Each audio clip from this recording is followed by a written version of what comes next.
All aboard, Hearties! Welcome to Hope Valley Central Station. Your transportation to Hope Valley with your conductors, Kerri and Morgan. Welcome back, Hearties! Welcome back.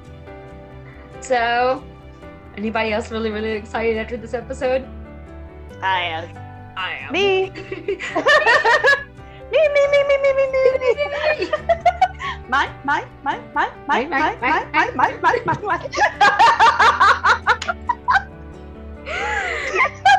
That wasn't rabbit trailing, that was seagull trailing. Cinder Nathan.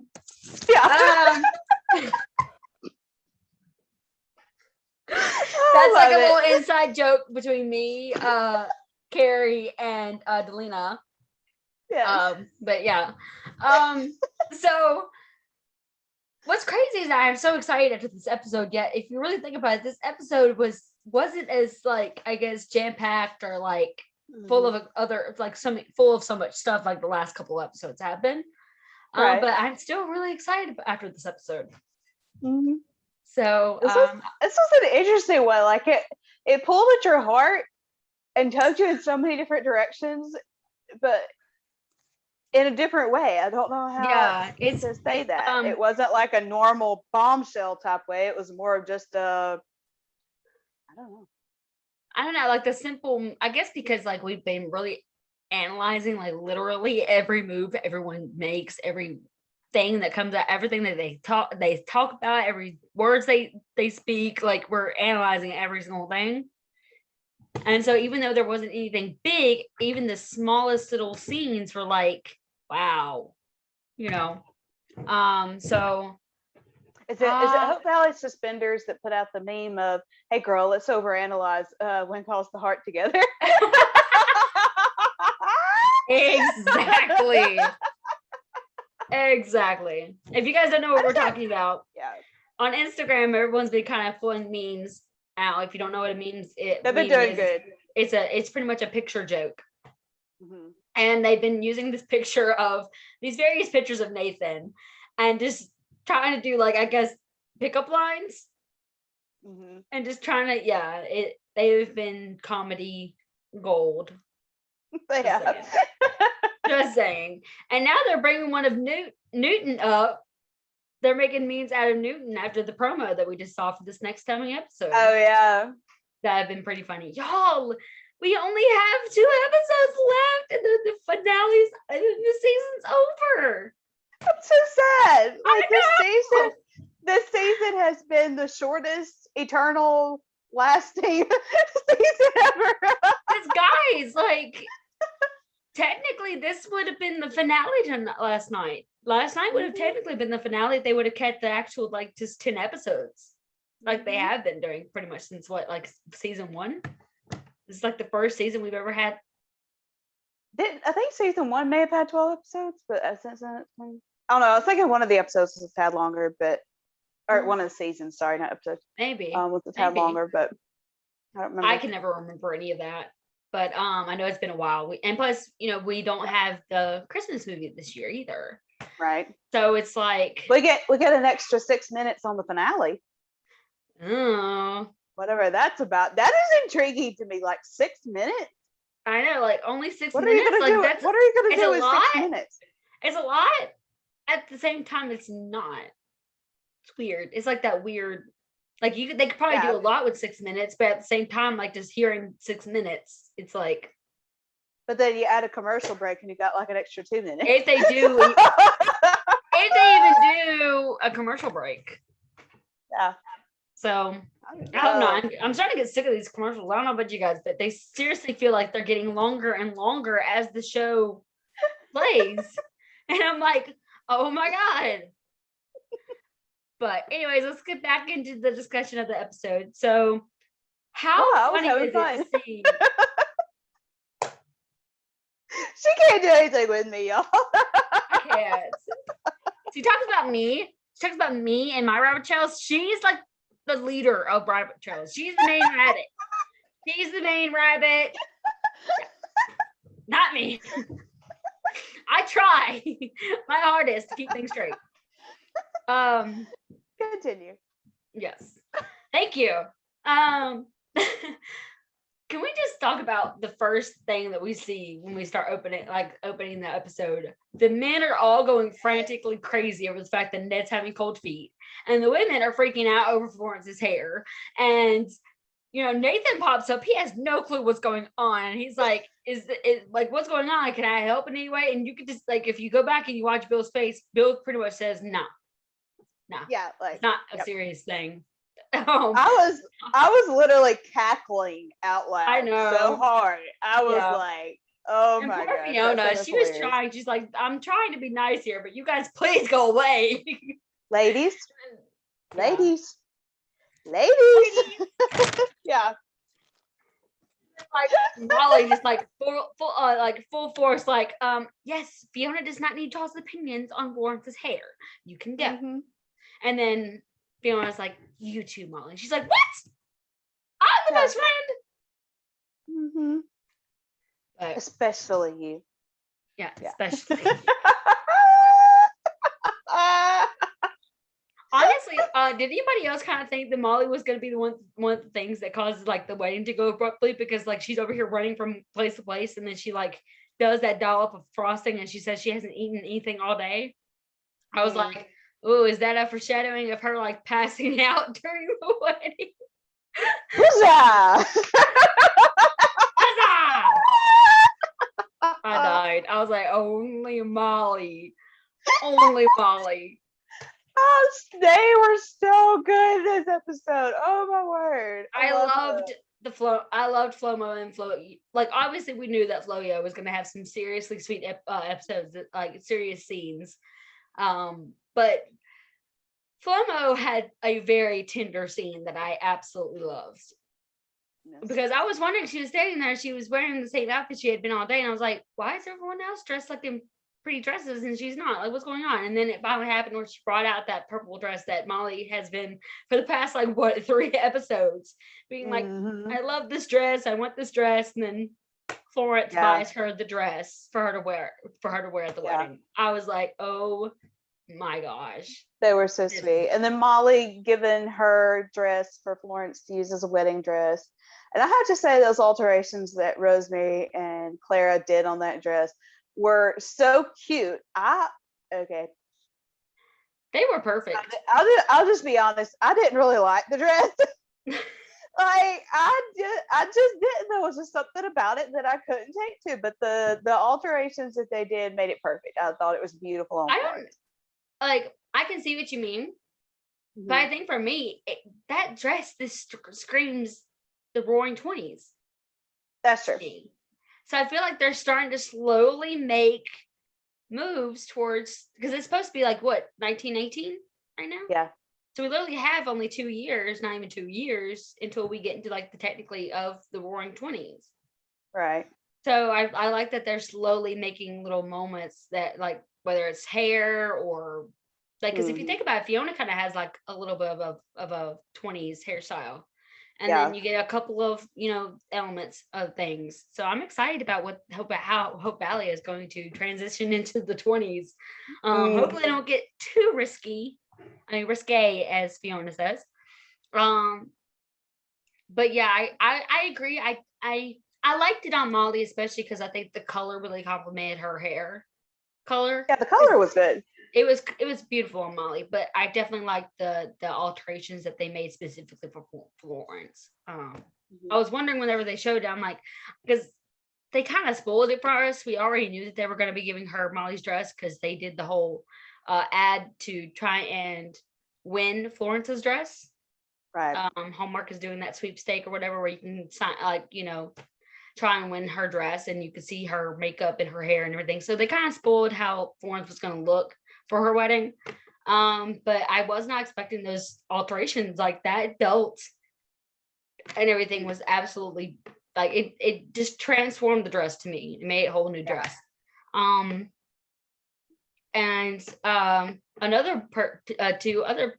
friendship that had a very sweet moment was Ned and Henry. I thought that was, I mean, both whenever he said that, for asking him to be his best man, and then obviously having the moment where, they're putting on the boutonnieres on each other and everything. That was really sweet. By the way, why are they just now getting best man and like maid of honors or whatever? Like, maybe they didn't originally intend on having any attendance. Maybe. Because the people that were in the church were the only ones they invited to the wedding, which a lot of it is because of the fact that COVID, they can't be in small spaces. They were going to have it in front of. So I watched Loretta and Rothgar interview with ET, and they pretty much said that they were originally going to have the wedding outside Ned's mercantile, which I thought would have been absolutely perfect for them. That's where they fell in love. That's like their place. That's like their own little, I thought that was absolutely sweet. And plus, like, it would have been outside, so the whole town would have been able to see the wedding. But obviously the weather happened and they ended up having it in the church. So, but I was glad to see us having another church wedding, and we got to use the bell. We got to use the new bell. Coop was so cute. So yeah. Quick interruption here. Are you hearing an echo from me, or is it just me? Because I feel like I'm hearing an echo from my voice through my headphones. No, you're good. Am I good? Because this is the first time I've not used my headphones. You're fine. I'm just trying to make sure.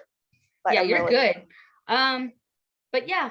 So talking more about Ned and Henry's conversation, how could they just nonchalantly just like throw in the fact that Henry has been writing to Abigail this entire time in secret? Secretly, yes. Secretly. Fact, y'all, how did Ned keep that from Florence? That girl is hard to keep stuff from. Like, round of applause for Ned Yost for keeping that a secret from Florence. Because that was a bombshell. I was like, how did he just nonchalantly just say that? Like, that makes me wonder if Henry's going to be the one that leaves and he's going to go after Abigail. Because there's been a lot of talk about him and Abigail and how he has regrets about not confessing his feelings to Abigail and not fighting for Abigail. There's a lot of fighting for love. That's what I text somebody. Somebody was texting me about it, and I said, I feel like at this point that it might be Henry leaving to go after Abigail. Seems like a very good likelihood anyway. Yeah. I said, because this season seems to be all about going after what you want, exactly. going like after fighting that for love love. that you want. Yeah. Fighting for love and fighting for what your heart desires and things like that. The other theory that I threw out there to Morgan the other day was if it was maybe Robert leaving to join the Mounties and because he said training or whatever. So yeah, I don't know. Just another theory thrown out there. I don't think he said specifically that he was done with the idea of becoming a Mountie, just that he was going to wait until after school or like wait until he gets older. And I like either idea. I think with the Henry idea, it doesn't technically mean that he's going to be leaving for good. Right. I don't think any of us wants to see any character leave for good. Not Carson, not Henry, not Robert, not anyone. But I think with the Henry storyline, it would kind of really be the one that would be able to, because they did say, I think it was in the last episode, Faith said that Carson would be gone for 2 years. I'm sure that Robert's training and stuff would probably take a long time too, depending on where he's stationed and everything else too. So I feel like Henry's. Well, I mean, that's the thing about Robert is that what would happen to him? Because he would be stationed somewhere. Yeah, he wouldn't be stationed in Hope Valley. Yeah, he wouldn't be stationed in Hope Valley. Yeah, unless Nathan quits. Let's not go down that rabbit trail. Let's not go down that rabbit trail. Okay, so back to Henry and Abigail. The reason why I think that that I'm really starting to lean more towards Henry being the one that leaves. Now it could still be Carson. Carson is definitely not out of the running for the idea of him still leaving in my mind. My thing with Henry is that he can still leave. And if Lori chooses to come back as Abigail, or if Hallmark maybe even makes the choice of replacing her with another actress, there's still room for them to bring her back. Because, I mean, why else would they be mentioning her so many times throughout this specific season? And what's interesting to me is that Henry has never actually mentioned her by name, has he? No. Not specifically. No. The closest I can think of him. Well, I mean, it was pretty obvious who he was talking about, but I would say the most blatantly obvious thing that he said was that when he looks across at the cafe and sees her name. So I would say that's literally the most blatant obvious. Yeah, the most blatant obvious one. And plus he told Christopher that he went to go take care of her ailing mother. Mm-hmm. That was because we knew for a fact that was the reason why Abigail left. But I can see him getting on that stagecoach, going to see Abigail, kind of like the same thing that Christopher did with Rachel. Mm-hmm. And I could see Ned kind of urging him to do it. Yeah. Because they're close. They've been having a lot of those conversations, and he told Henry that that Ned's got a good head on his shoulders and that he should trust his gut. Mm-hmm. And I could see Ned saying, like, look, my gut's telling me you need to go on a stagecoach and go after Abigail. Mm-hmm. And I could see him doing it. And maybe the night season 9 opens up and we see Abigail coming off that stagecoach. Yes, please. Yes, please. Hallmark, we need Abigail. We need Abigail. We need Abigail. Because there's so many storylines that she can bring also back to the Hope Valley that we're missing. Like Baby Jack needs his Aunt Abigail, y'all. Mm-hmm. She's already missed too much of him growing up. Mm-hmm. And Henry needs a love life. By the time Abigail comes back into town, she's going to be like, okay, wait, who is this guy you're engaged to, Elizabeth? Exactly. Like, wait, what is this? I think that's another reason why I don't want, like, everybody's really, like, I'm going to go ahead and talk about this, okay? And Kerri knows exactly what I'm talking about right now. Everybody wants Elizabeth and Nathan to at least get engaged by the end of this season, or get married, or get, like, a last-minute season finale wedding. The reason why I don't want that is because, one, I don't want them to rush through it. I feel like Nathan does not deserve everything to get rushed. 2, Abigail needs to be there, y'all. She needs to at least meet Nathan before she becomes, like, because technically they never met. They shot scenes together, but they weren't able to actually obviously publish them out. So technically those scenes between Nathan and Abigail don't exist. I'm sorry, but that would almost be funny for Abigail to come back and Elizabeth be married and kind of be like, okay, what did I miss?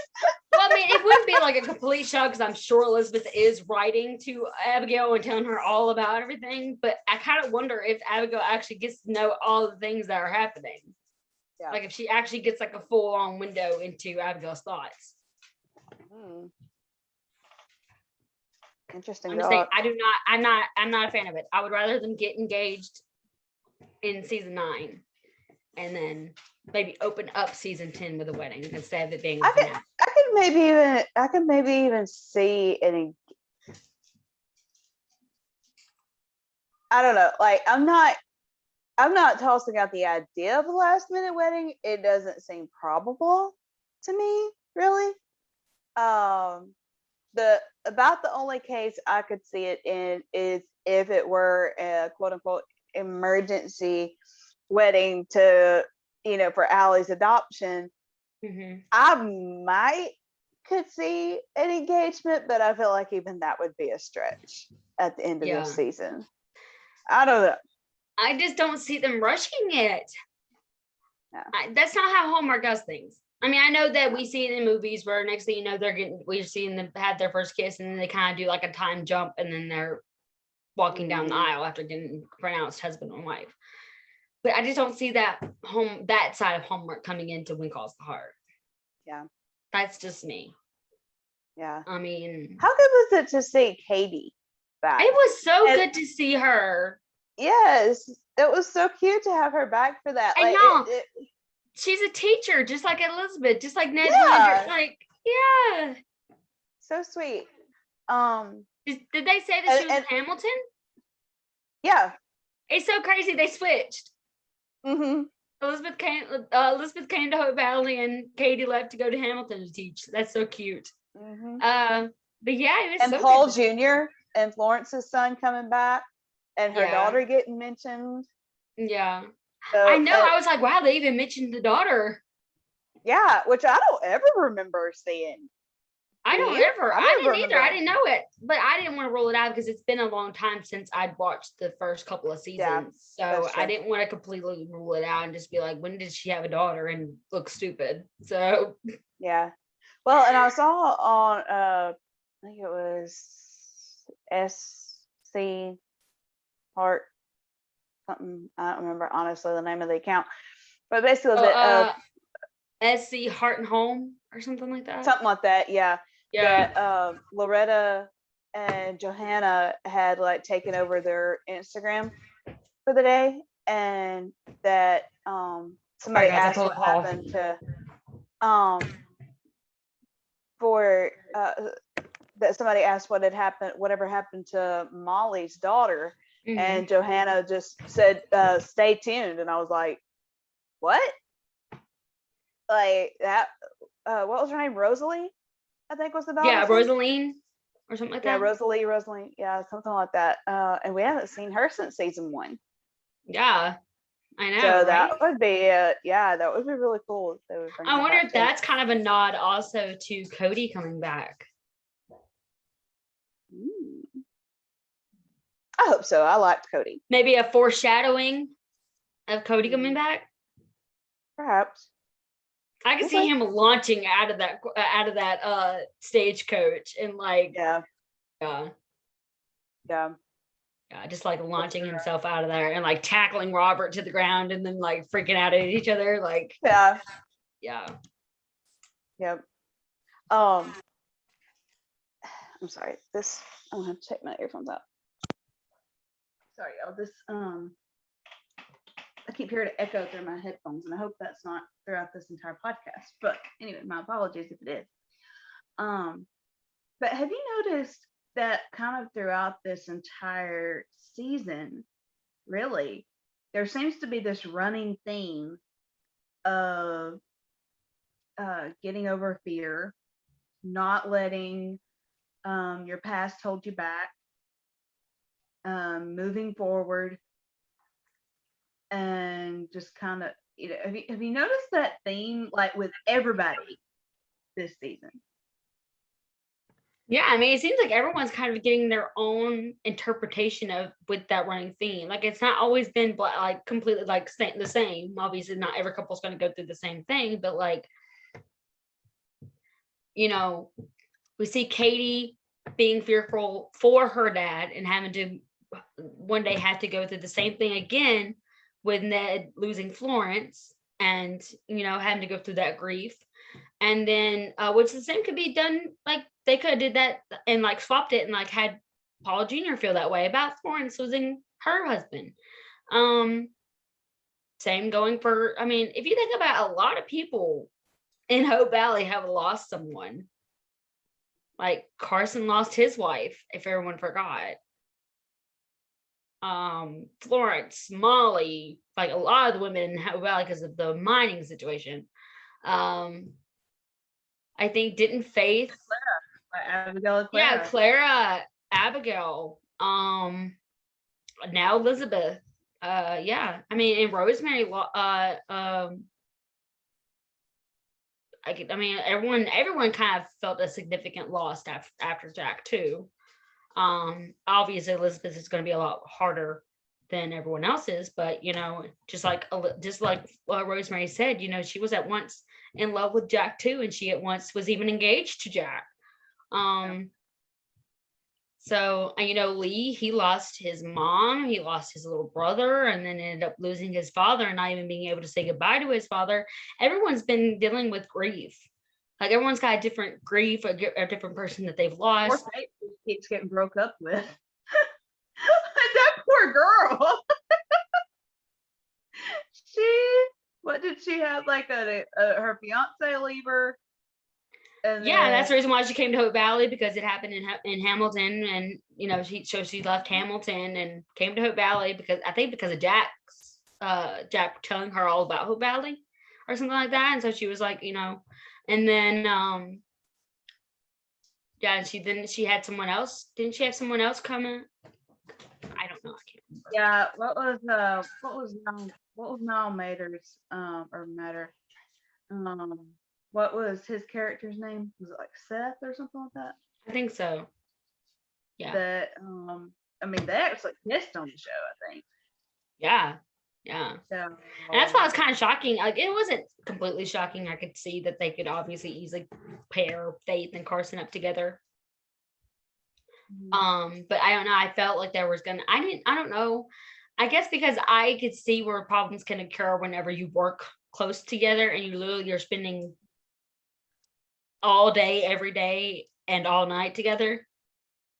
Like, cause I'm kind of wondering if they're gonna pull that with Florence and Ned, going from just working together in the mercantile to then obviously going home together, spending all day together at the mercantile, then going home together and spending all night, and then getting up to do the whole thing over again.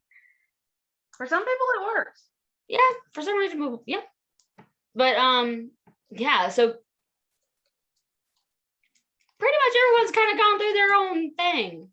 I think right now Carson is fighting for his love of Faith, but Faith is in her own way scared too, because she's wondering, I think Faith is honestly wondering if her and Carson are really actually meant to be together. Because it seems like left and right, one of them is leaving. I feel like she's more. I feel like she more feels like that one of them's gonna lose either way. That if he goes, she's gonna lose. If he stays, he's gonna lose. So I think she feels like they're kind of in a catch-22. But was I the only one who was surprised that Carson had an engagement ring? Yes. For her. I was like, and he's been keeping it in his back pocket for like months. Yeah. Like, he had it while she was still in Chicago. He bought it whenever she was still in Chicago. She was supposed to come back for Christmas, but she did not come. She did not get to come. She didn't get to make it, apparently. Right. And then, well, we didn't have a Christmas episode. But we didn't get a Christmas movie. So, she didn't come. And then, yeah. And he still hasn't proposed to her. How funny. I will just throw this in there. Slight spoiler alert, I guess. But the sneak peek for episode 11 where the ring is lost and he like sticks his hands down in the pudding. They're in his face. We're like, well, we're not serving that pudding anymore. Having some dessert. Well, we're not going to be able to serve that pudding anymore. So, trying to make a new dessert, Minnie. Doesn't they make spoons for Carson?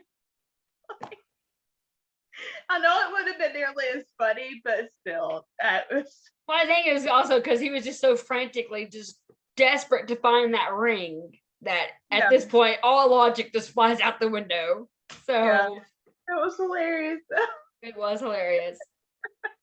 Because I was wondering, because Paul Green posted a behind the scenes of like the screen that goes along with the camera that kind of shows you where you are and what you're shooting, and like the angle, and you see his hands all up in something, but I guess the lighting of it made me think it was blood or something. I don't know why. Don't ask me why my mind automatically went to blood with Carson. I guess because he's good. Well, I mean, I know, but it's like at the same time, why is there like a big huge bowl of blood that he's just sticking his hands in?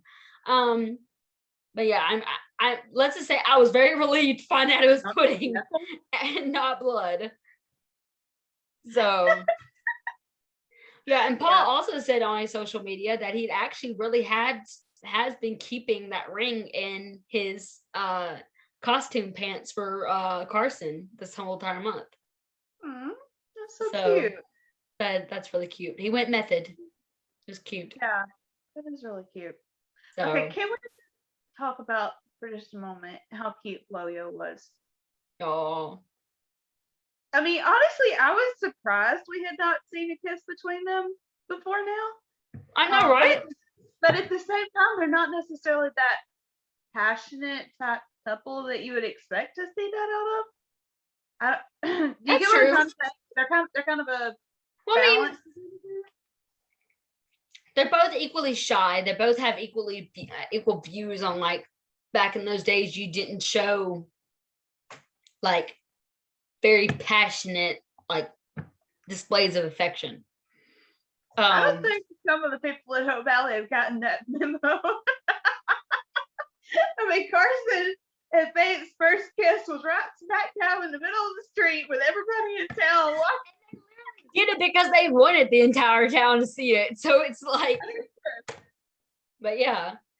And then of course, for crying out loud, Jack literally pushed Elizabeth up against the wall at one point and like gave her a kiss to die for. So yeah. Although at least he looked around to try to make sure nobody was looking at him when he did it. That's true. That's true. Yeah. I cannot wait because apparently the finale kiss is going to be even better than the kiss between the finale kiss, or because all Brian said was that basically this finale, that there was going to be a moment in the finale that was going to be bigger or better or whatever than everyone's favorite moment in season 1. What is everyone's favorite moment in season 1, Kerri? I would say it's the kiss. Okay, then. I mean, we talked about this last night on our live when we were looking up comparison videos of Chris McNally kisses and Kevin McCarey kisses. Why did you have to bring that up in the podcast? Why? Because anybody that listens to this podcast has probably seen our lives and know what we do anyway. I don't know. We okay. Disclaimer. It was like 2 a.m. when we were having this discussion, so we were very delusional. Very delusional. And we were kind of being egged on by people in the comments. That's true. We're looking at you, Lydia and Angie and Critty. Yeah. They were the main ones. Oh, guys, just a quick disclaimer here. The whole reason behind that was we were discussing the kind of leading man qualities or whatever, and kind of like that is going to have to be some kind of kiss to top Jack and Elizabeth's first kiss. So that was where that came from. Okay, it was research. Kevin wins. What? Nothing. Didn't quite catch that, Morgan. Sorry, not sorry. Oh, brother. Okay. Oh. So I mean, is there anything else we need to talk about until we get into the because I feel like right now this podcast is kind of going downhill. We need to bring up the ante and talk about the serious topic. I've had fun, personally. I've had fun too. I'm just saying, I feel like everyone's kind of going to sleep with what we're talking about. I think everyone's already come here to hear our thoughts about the triangle. Okay, well, kind of transitioning from FLOYO, FLOMO into the triangle. What are we doing? All the hand gestures that we saw in this episode. Y'all, Allie? I will say this before we get into the triangle, okay? I will say this. Joseph hit his first pastoral duty out of the park. Yes. That was so sweet. I love that Joseph is now officially Hope Valley's new pastor. I love that. Shout out to Viv Leacock, who actually just had a birthday. So happy birthday to Viv. So yeah. Yeah. That was awesome. That was awesome. But Allie and Paul Jr. and Robert. I will say this. It does not really feel like a triangle. Not really. It kind of feels like more of like Allie just being boy crazy. And just loving any attention she gets from any boy. Yeah, pretty much. She's kind of at that age where the boys kind of could care less, and the girls are like hyper focused. Yeah. So. Yeah. But it's still cute. It's still sweet. Yeah. You know? I mean, even like Allie leaving the switchboard to come hang out with the boys. Kudos to Nathan right there for not putting up with her, not being overly strict with her, but basically just taking her back and going, look, you've got a responsibility. You gave your word. Now keep it. You know, pretty much. He wasn't overly strict with her, but he didn't put up with any misbehavior. But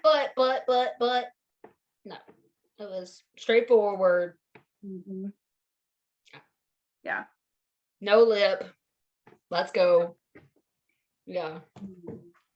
And I think that's one of the things I love so much about Nathan's way of parenting, because he doesn't yell at Allie. He doesn't raise his voice a whole lot unless he's just trying to get her attention. Right. You know, he talks to her Mm-hmm. as best to his ability. I think he does have a problem with being able to open up, to, like, just be able to talk to her about some, like, obviously we saw he had trouble really getting down to her level and trying to explain all the things that happened to him and his sister because of the hurt, like the pain and everything that his father put him and his sister through and his mom through, which I feel like anyone would have a difficulty trying to explain that kind of pain to a child. And plus, I will say this, Allie does, I mean, Jada does play the whole, you know, I'm a teenager, I'm a bullheaded teenager, like, this is how I feel, I'm not going to listen to you. You can give me excuse after excuse as to why you don't want to talk to me about this and why you don't want me to see this person, but I'm going to do it anyways. Mm-hmm. But I feel like Nathan has some pretty great patience to be, you know, and he really, Allie very respectfully. Yes, he doesn't yell at her. He teaches her. He teaches her like things that she's gonna need. Like, you know, like whenever we thought, literally the first episode we see Allie, he teaches her, you know, always say what you're gonna do, whether you like it or not. Mm-hmm. You know, don't lie. Pretty much just don't lie. Just like, I know you don't want to do this. I know you don't like this, but you know, you gave your word. Now do it. So, and that's kind of coming back around with this episode with her. Like, I know you don't want to be here doing the phones. I know it's boring, but you said that you were going to do it. So do it. Mm-hmm. So he did it in his nice, gentle, sweet Nathan way. Yeah, so, but firm, soft, but firm. Sweet, but firm. Yeah. Hey, yeah. But yeah, I like that Nathan's not one of these because I'm the parent. That's why. Yes, parent. He's never given her that excuse, and I'm very proud of her. I'm proud of him for telling her that, teaching her things that she's gonna need. Like, and it kind of go back to the first episode that we see Allie, the fact that she's like, yeah, I know, walk tall, look him straight in the eyes, shake hands. Like, I could totally see Nathan teaching her that. 100%. But yeah, I definitely love the Allie and y'all, her just taking Nathan's hand and holding it in the middle of the church service. I was like, oh my God. Like, it was just even soft. Looking at her right there, almost like, thanks, you know, just kind of squeezing her hand. That was just there, hey, I'm here for you. Hey, I love you. They're such a team. Yeah. They're such a team. They have each other's backs. I mean, she's got his back. She's protective of him.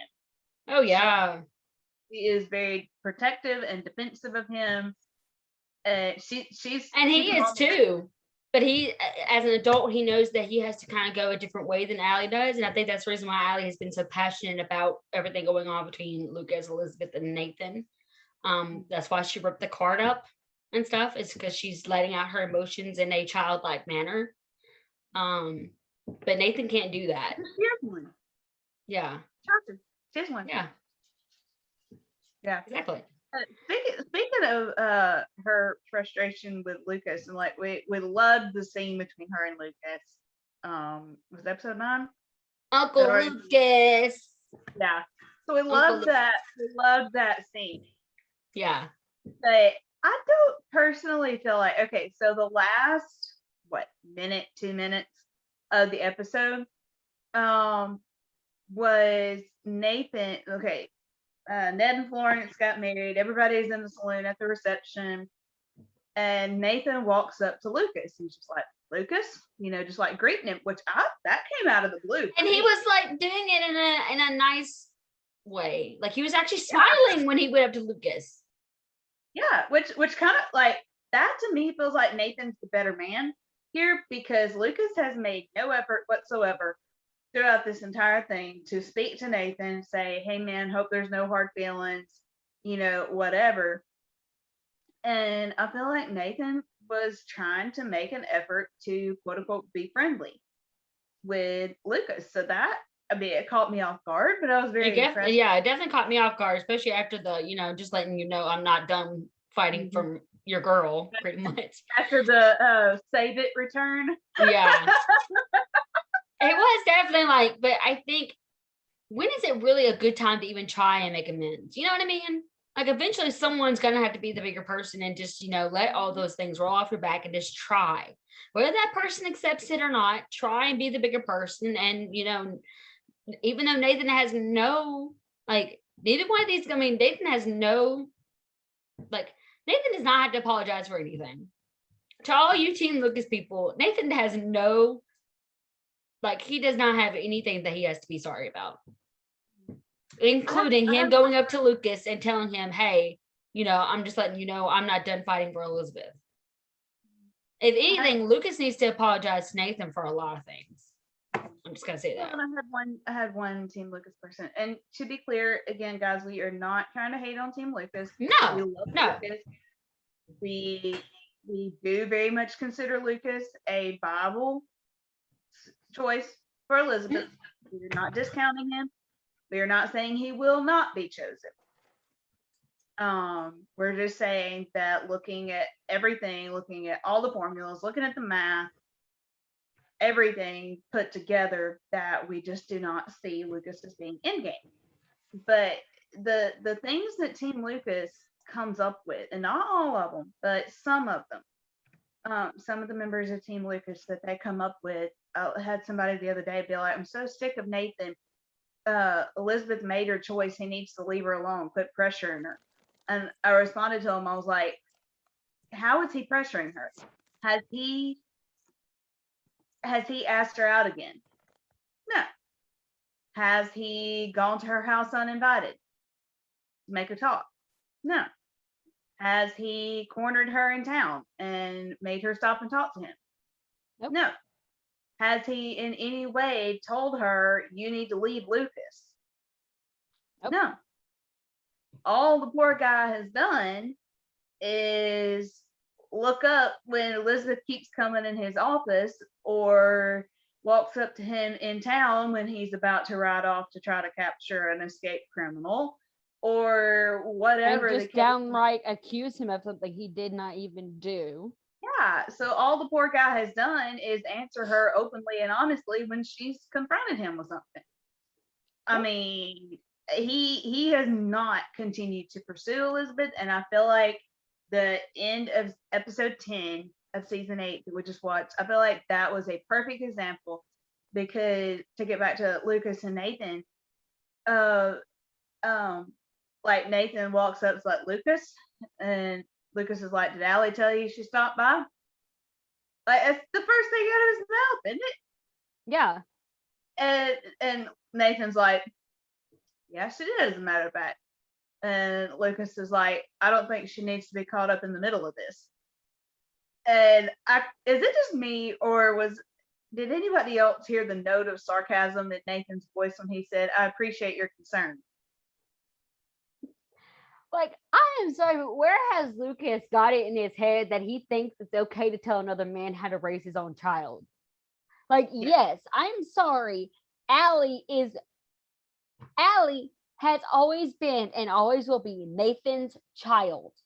Mm-hmm. She has never, I mean, yes, legally for the most part, he has been her guardian, and she has been his niece. Okay. But everyone knows that legal stuff has no business of what actually happens in the relationship. Right. Okay. There has been nothing. Little girl. that has always been his little girl. He straight up grabbed Dylan by the shirt, launched him out of that chair and up against the wall and was like, that is not your little girl. Mm-hmm. Because guess what? Allie is Nathan's little girl. Mm-hmm. And I think any other father, any other mother would finally be like, Lucas, you need to shut your mouth because you have no business telling that man how to raise his child. You don't even have kids. You have not shown 1 ounce of being able to even be a good father, because every single time you're around little Jack, you haven't held him. You say, hi, little boy, or, hi, young man. And that's it. And you think that you're like you have the right to tell another man how to raise his child? I don't think so. And who says that Nathan is even Nathan hasn't been dragging Allie into anything. No. Allie's just a very she's just a very observant teenager herself as a teenager and as a mama bear personality to Nathan. Exactly. She's protective of him and she only wants what's best for him. Yeah, exactly. But then Lucas tells Nathan basically, you could avoid that. You could avoid getting her all caught up in this by not pressuring Elizabeth anymore. Can you guys see my eyes rolling in the back of my head? Yes, I did. Thank you. I love Nathan's reaction. Finish your drink, set it down on the counter, enjoy the reception, and walks off. I think Elizabeth actually saw that interaction. I hope so. I know she saw Nathan walking past her because her eyes kind of followed Nathan, and she caught Rosemary's glance. And of course, Rosemary gets that knowing look again. And Elizabeth walks over and taps Nathan on the shoulder and is like, hey, would you come outside with me for a minute? He's like, sure. And then Lucas watches that. Like, he literally just told Nathan, this to me spoke volumes. Lucas voiced what Team Lucas has been saying this entire time. Stop pressuring Elizabeth. And then she turned around and did what we have been trying to say she's been doing this whole time. And she went over and got Nathan and asked him to come outside. Yep. Sometimes those series, are we watching the same show? Well, I mean, I mean this in the most respectful way possible, but sometimes I wonder if Team Lucas is watching this with their eyes open or not. I mean it in the most respectful way possible because they are literally churning. Like, are you watching this? Did you see the fact that Nathan is standing over there minding his own business, having his own conversation with Bill? Talking to Bill. Like, he does not, as far as I know, he doesn't even look at Elizabeth when he's walking past her. He just walks past her and starts talking to Bill. And then Elizabeth's the one that comes over there tapping him on the shoulder going, hey, can you step outside and talk with me? And you can look at Nathan's face. He's actually floored. He's and kind of worried, oh God, what is she about to talk to me about? What is fixing to go on? Because the last time we were having a conversation didn't exactly go well. Yeah. I mean, but so guys, I mean that in the most respectful way possible, but I do not see where they come up with some of the stuff they come up with. I don't either. Now, I'm not saying they have pulled some. I will say this in defense of Team Lucas. They have pulled some things out that kind of have made my, I'm like, I can see that happening. I can see the writers doing that. I'm saying even if Lucas wins. Yeah. Even if Lucas wins. Which I'm not going to be upset about. Okay, I'm not going to be upset. I'm not going to be mad. No. About if Lucas wins, because I think the world of Lucas. But exactly. I'm just saying, I don't care who wins at this point. Stop making this crap up. Literally, I do not care who wins at this point. Just stop making this crap up. You are blinding yourself here if you're saying that. Mm-hmm. I pointed some stuff out to somebody. Okay, y'all are gonna get a laugh out of this. If y'all follow me on Instagram, you know that I'm very regularly saying, do not engage. We said it literally on the last episode. Yeah, do not engage. Do not interact. You're not going to be able to change their minds, whatever. And apparently I'm not too good at taking my own advice. Yep. And that's why I never say anything, because I know good and well that if I see a comment worthy enough for me to voice my opinion, I'm gonna do it. Yeah. And I've even told her, like, if you ever need backup, you just let me know and I'll full force like back you up. So I know that I can't say that. I can't Trini cracks engage. up at me. She's like, I love you. You're hilarious. Like, you're over here preaching. I think it's my mama bear side coming out, honestly, because like I know I can handle myself.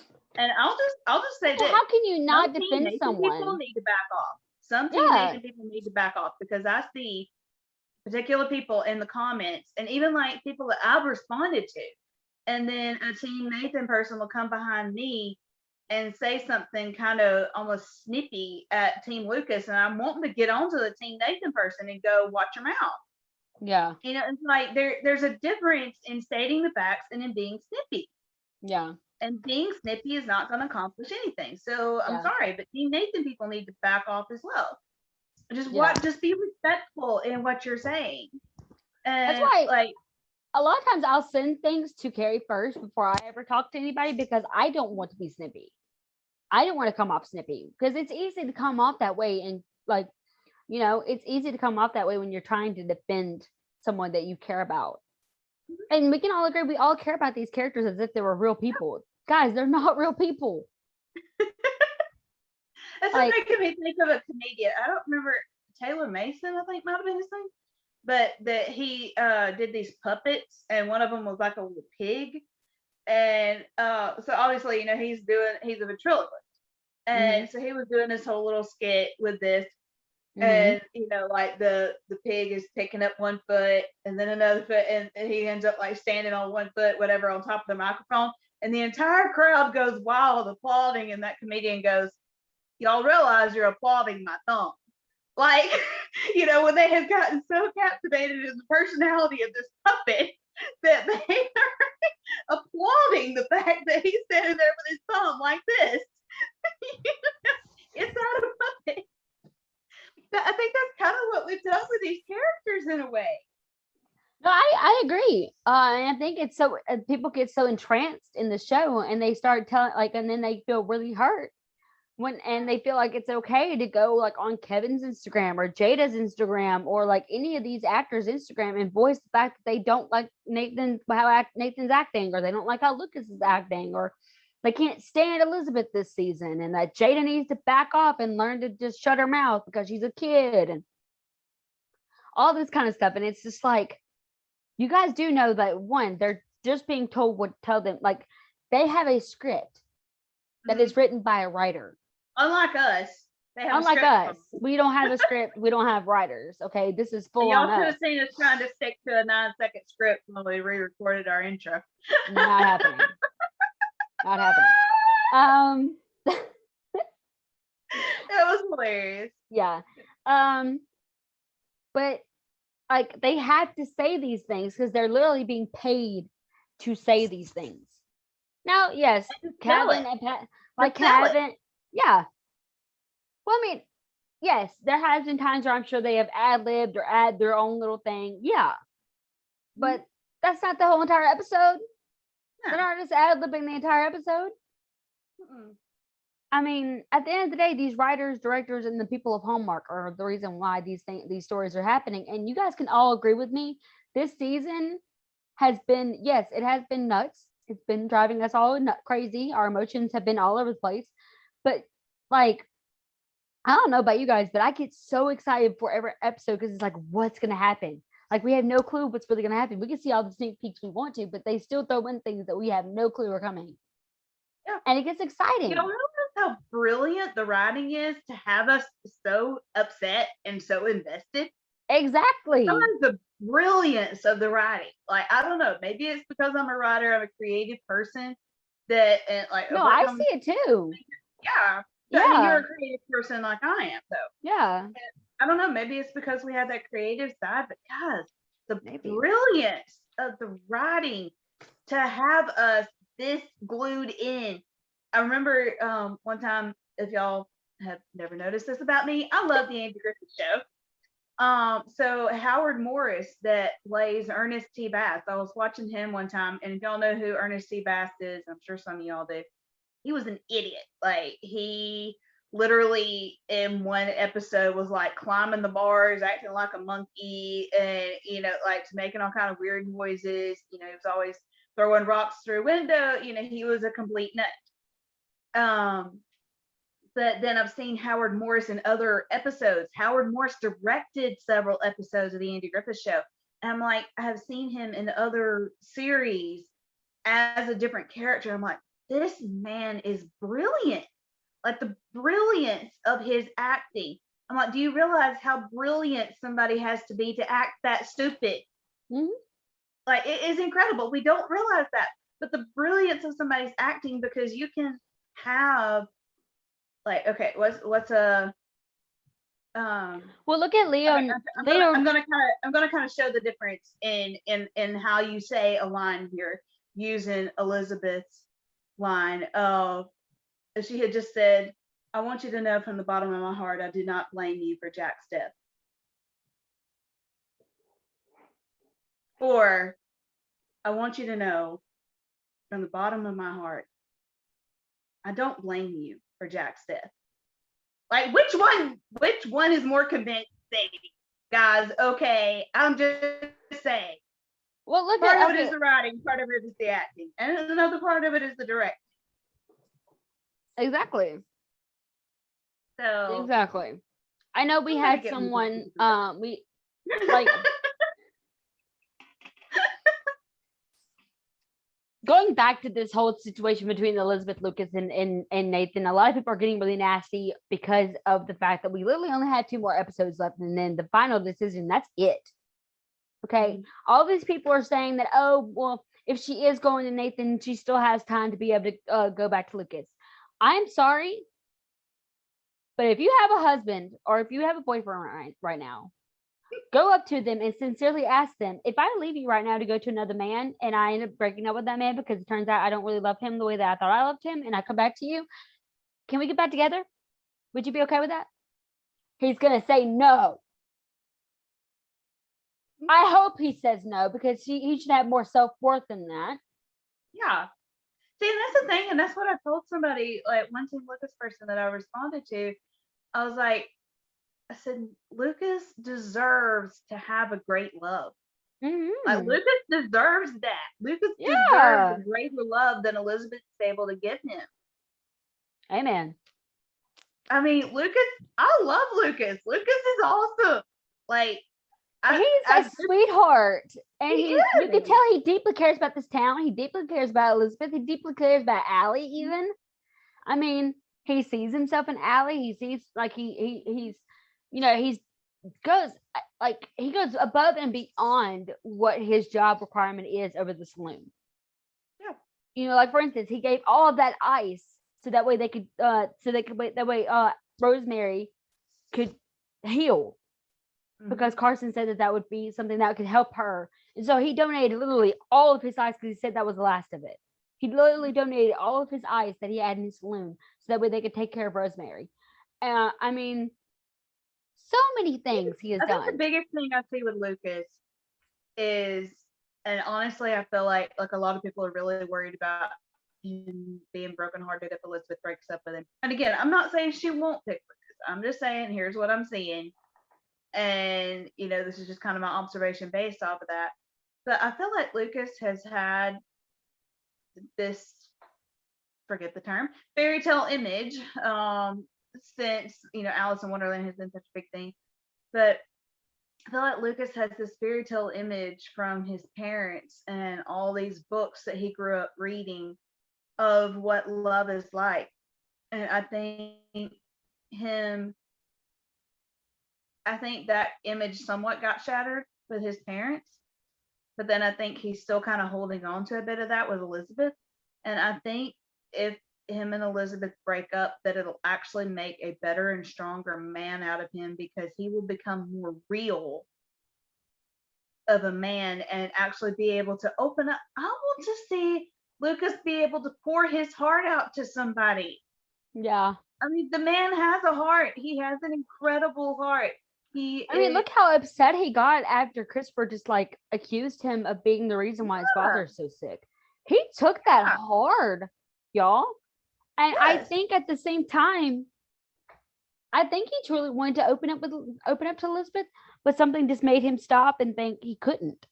I don't know what it was. I don't know if it was because I don't think it was because he didn't want to. I just feel like he didn't think that he could. Mhm. Like there's something there that's stopping him from being able to do it. I don't know if it's because he's been observing her and Elizabeth, I mean her and Nathan together, or if it seems like every single time they have had a conversation, it hasn't been very deep, and he feels like maybe she can't handle that, Right. or something like that. I think there's just still that wall there. Yeah. Honestly, I don't think it's a lack of desire. I think that there's just still that wall there that Yeah. neither one of them can seem to get past. Yeah. But I feel like, honestly, I truly 100% believe, as somebody who loves Lucas, I 100% believe that if him and Elizabeth break up, that it will actually make an incredible man out of him and allow him to have a much more meaningful, open, personal relationship with someone else, not a straight out of a fairy tale, quote unquote, romance. Because I mean, I don't mean this do not mean this critically at all. Anybody can wine and dine somebody. Anybody can give expensive gifts if that's within their means to do. But it's like the things that come from the heart, those heart to heart, bearing your soul to somebody, you can't do without them. You can't get through something without them. Am I the only one that feels like the two of them shut each other out when they start doing something? No, I definitely agree. I definitely feel like neither one of them feel like they could really open each other up in that with those kind of conversations. And I don't understand why. It could be just because they just feel like they haven't gotten there in their relationship, because they haven't went through anything that's, or like, I don't know. I feel like there's definitely some obstacles in their relationship that they are dismissing because, hey, this is fresh, this is new. Maybe we shouldn't, like, let's work through it. It'll get better. Yeah, kind of thing. Notice that her rings are a big part of the moment with her and Lucas a lot. Even during the ceremony at Ned and Florence's wedding, it almost like I was seriously expecting one or the other of them in that particular clip to reach over and grab the other one's hand.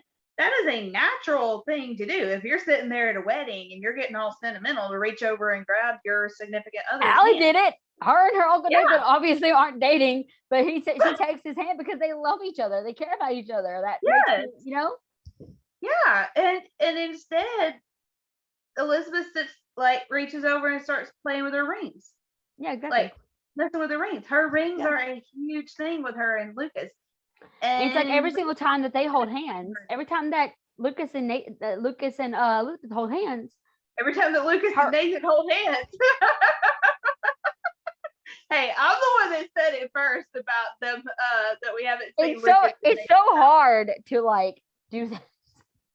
Okay.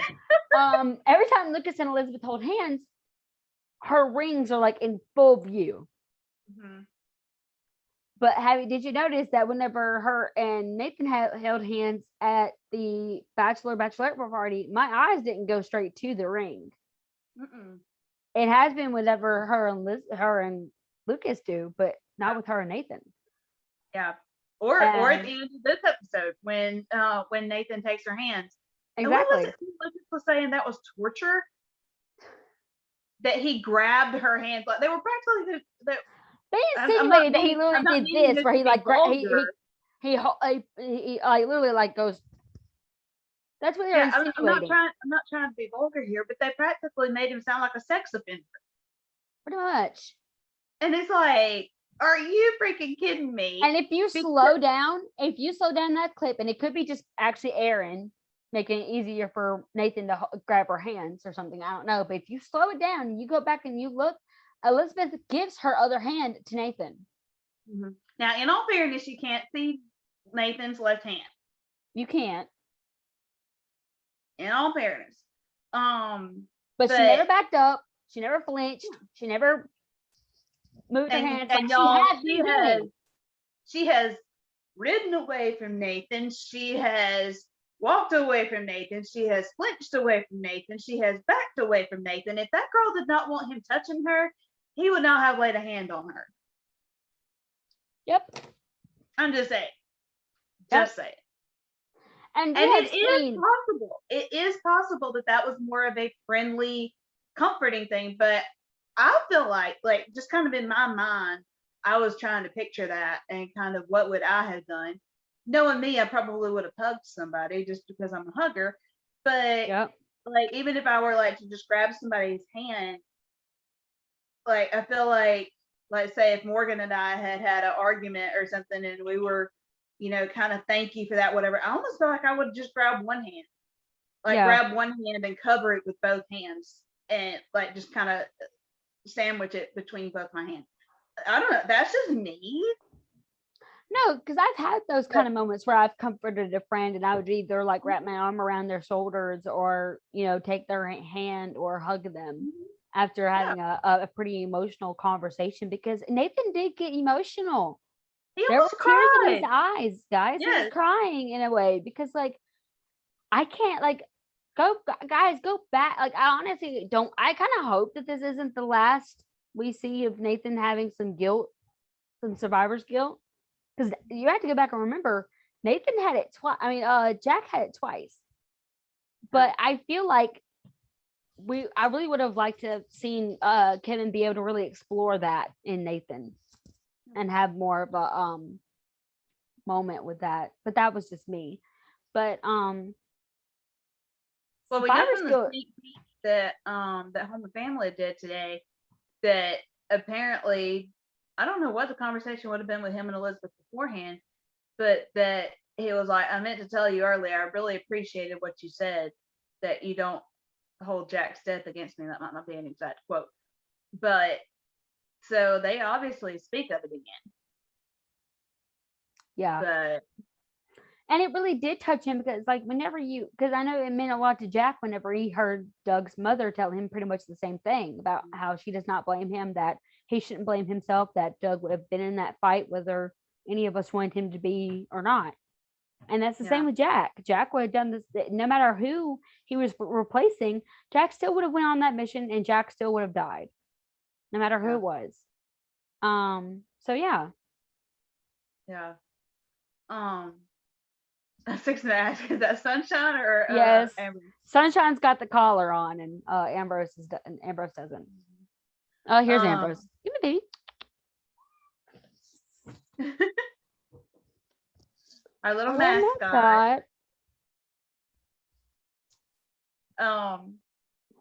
But I don't know, going back through that scene. First of all, okay, I'm trying not to be too mean to Team Lucas right here, but am I the only one who kind of had the thought of, oh, they're fixing to hate this when Elizabeth told Nathan that she didn't blame him for Jack's death?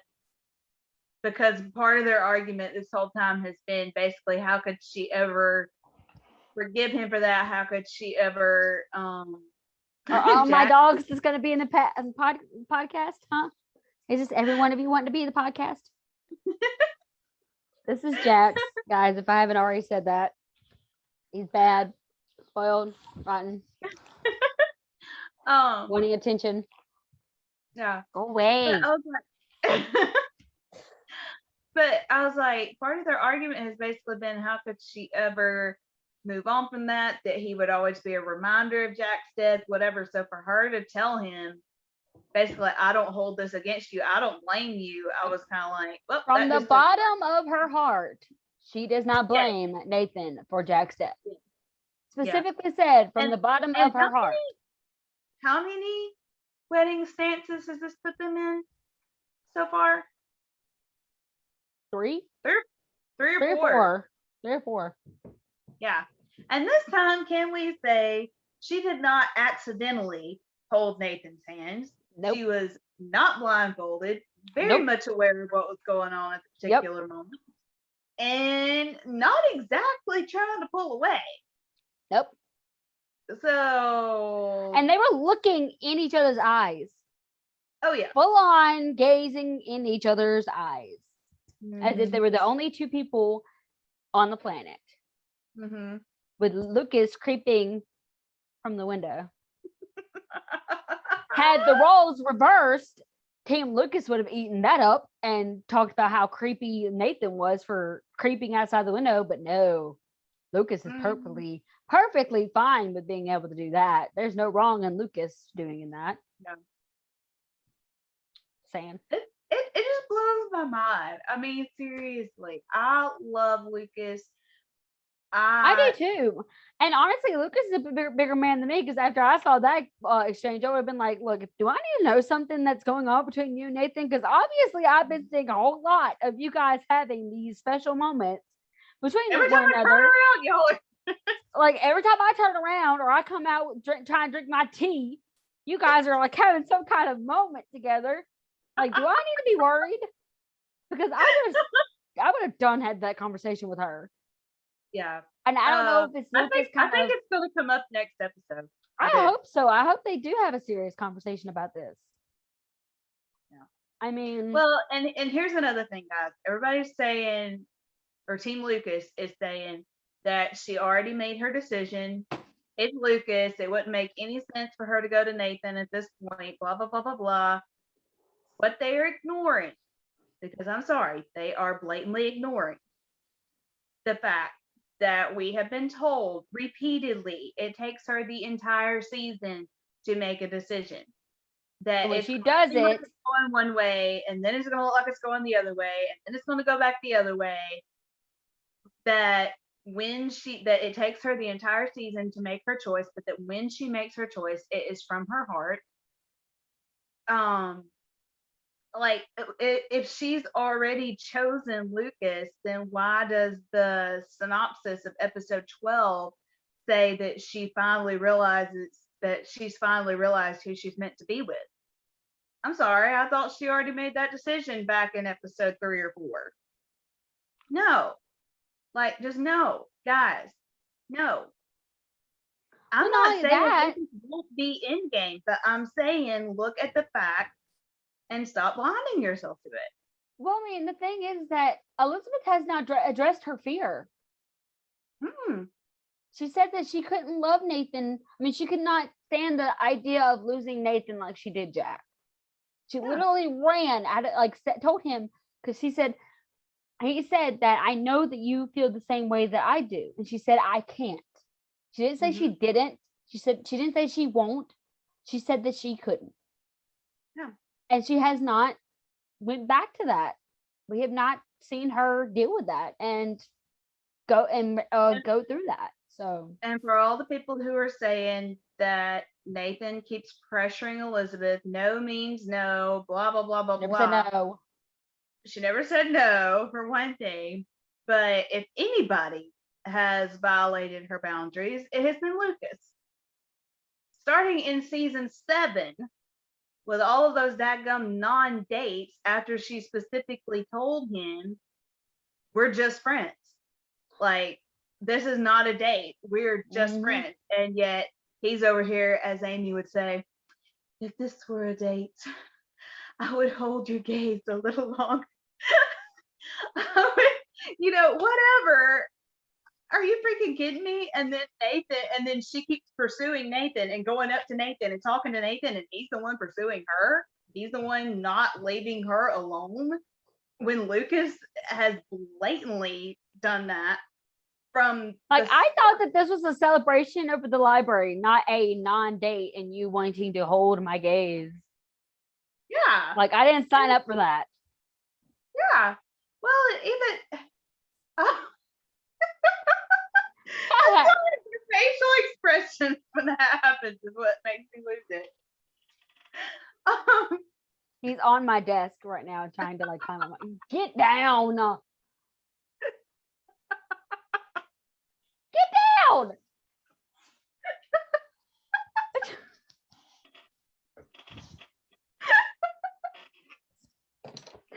Get your mind.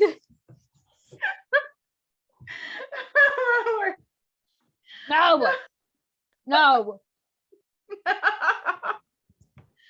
a But I If mean, you guys see this clip, if you guys see this, then you know we do not edit our videos. But I mean, even in season 8, I'm 7. gonna need us to take this. No, season 8. Even in Oh. season 8, This season. yeah, this season, I'm gonna need us to take this slow. We have all the time in the world. Next episode, he's trying to kiss her. That makes sense. Yeah. Yeah, he is totally respecting her. Whereas wishes every to single take it slow. time Nathan has asked her to dinner, he said, "Let me know when you're ready." Yep. Let me know when you're ready. I got your note. I'm Made here. sure. Here I am. What's wrong? And then, yeah, and then she comes up and taps him on the shoulder, wanting him to come outside and talk. Like, And made sure that she knew that little Jack would not be a reason why they couldn't go on a date. Like she right. was full on ready, like him and Allie both. Even Allie said, you know, or you could even bring him, you know, whenever she was inviting her to dinner. Like Jack is not a problem. Like I like bring him. We could eat together. Like you know, all together, all four of us could eat together. You know, I know Allie would love that. You know. Yeah. I think what bothers me with Team Lucas more than anything is that in their eyes, Lucas can do no wrong. Yeah. Nobody is that perfect. But in their defense, I don't care who you are. Nobody's that perfect. In their defense, they have portrayed Lucas as like this perfect person. And I'm sorry, but I'm ready for Lucas to get his suit dirty. I'm ready for him to show that he is not this pristine, clean cut, you know, do no wrong man. Yeah. I mean, I don't want them to make him like a villain or anything. Nobody twist my words when I say that. No. I'm just saying that Nathan, are we forgetting that Lucas almost got Elizabeth killed for keeping his secret? All because he felt like he couldn't trust anybody? You know, I went back and rewatched that clip the other day, and you notice who her last gaze is on in that moment. Nathan. As always. Yes. Like the man is like a magnet or something. I don't know. And it's not just the red surge. No. It's probably the piercing blue eyes, because I know me, I wouldn't be able to not look at them. So does anybody really blame anybody for wanting to gaze into Kevin McGarry's eyes? Not me. Not me. I mean, come on. Chris McNally is adorable, though. I will say that. He What was it? I love his dimples. Yeah, what was it I said when you were looking through pictures one day, and I said, okay, without a beard, he's adorable. With a beard, he's smoking. I'm like, Chris McNally he's got it. But yeah, I definitely don't want them. blue I don't want them to take away his beard.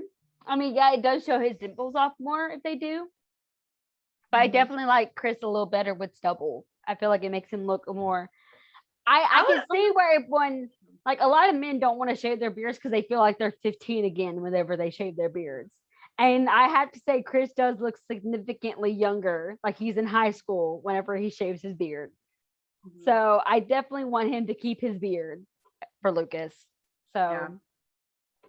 but Okay, I would like one other thing too. Like I feel like one thing that I had a lot of people freaking out to me over was Fiona fixing Allie's hair. A lot of people were freaking out over that, saying, "Oh, are they trying to set up Fiona and Nathan, whatever?" And I'm like, I have to admit, for just a split second there, I was worried about it.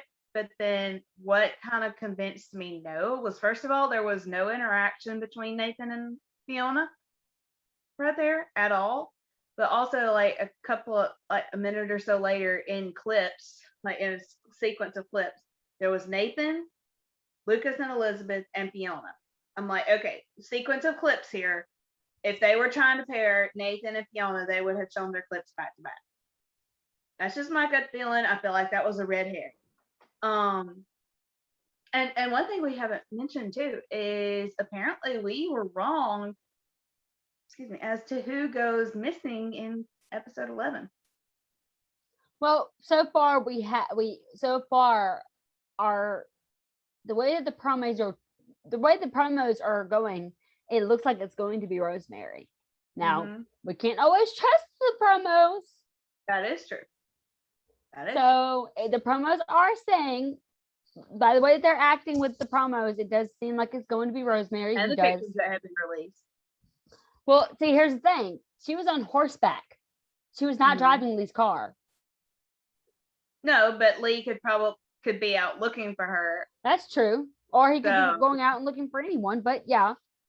I mean, I'm trying not to go point blank who's going to be, because honestly, I've learned my lesson not to go point blank on what I think I know is for a fact with this show anymore. I'm done doing that.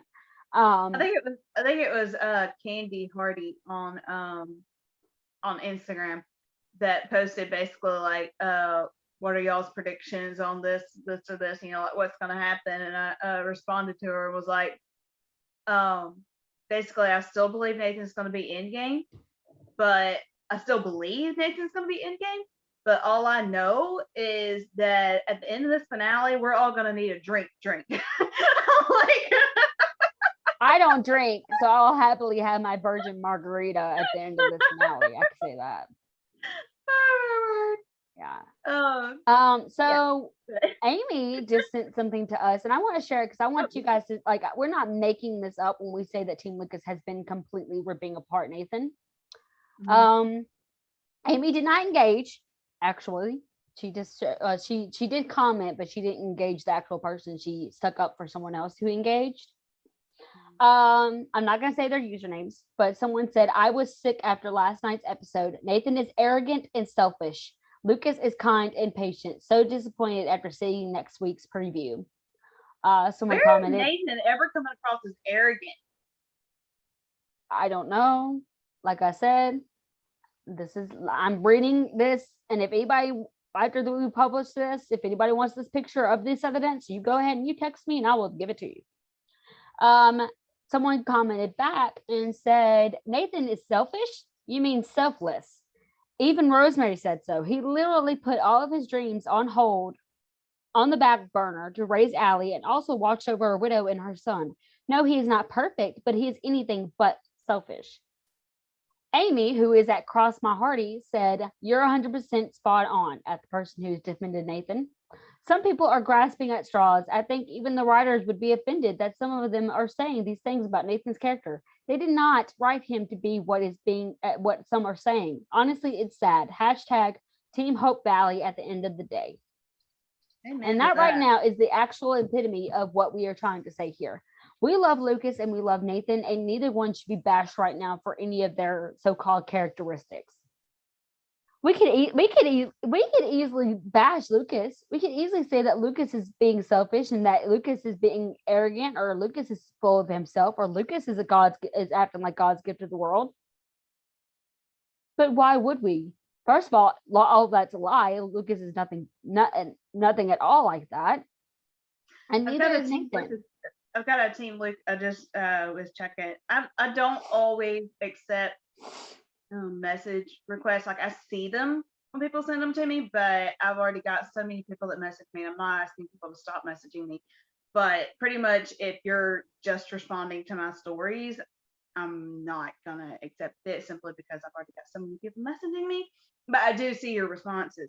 But I've got one Team Lucas person that has literally gone through and responded to every one of my slides on Instagram with Team Lucas, Team Lucas, Team Lucas, Team Lucas.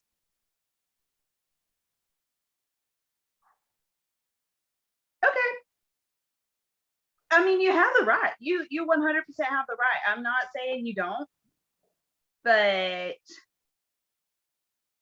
I guess what I'm saying is I don't go on Team Lucas sites posting Team Nathan, Team Nathan, Team Nathan, Team Nathan, Team Nathan.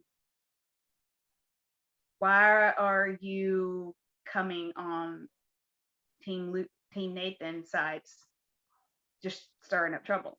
Like, I'm not saying that some Team Nathan people don't do it. They do, and I'm sorry. Like, I will just apologize. It's kind of one of those things like, don't let one bad fruit spoil the vine. Yeah. Like, every person is going to have a bad fruit in the bunch. But you can't let that be everybody's, like I'm sure there's a lot of people out there that are on Team Lucas that have not acted this way, that have not bashed Nathan, that have not 100%. bashed that idea of Nathan being in game. I'm just And telling thank you the you for ones that. that we've seen. If you are Team Lucas Yes. and you have not done that, thank you. Thank Mwah. you. We love you. Yes. Seriously. But we're mainly talking to the ones that have been. At the end of the day, this is a TV show. At the end of the day, these characters have been written by hardworking, creative people. Yes. Like, how would you feel if someone was reading your book and they emailed you all the disgusting things they think about your character? That you spent you literally poured your whole entire heart into creating and molding and shaping and describing. That you understand why you wrote the characters that way. Yeah, because they don't know exactly how.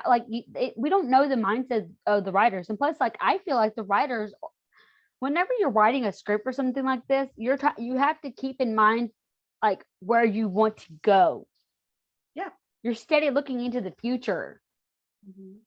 And Jada even said, we are going to understand why things went the way that they had when the finale comes. We're going to understand why we went through all the things that we went through for both teams, I think, even. I think both teams are going to find out why Lucas has been the way that he has been, why Nathan has been the way that he has been, why Elizabeth has been the way that she has been. We're going to understand all of it by the end of the season. Regardless of who Elizabeth picks, the one thing that cannot stay is her fear. Right. And I'm sorry, but her being Lucas, she's in fear. Yeah.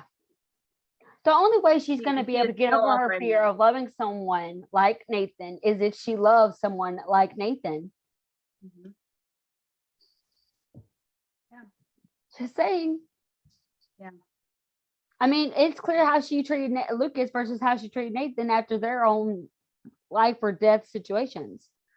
Like Lucas could have easily died after the old derrick exploded. He could have easily been too close to that derrick when it exploded and gotten killed from it. But did you see Elizabeth flinch? No. We didn't even see her talk.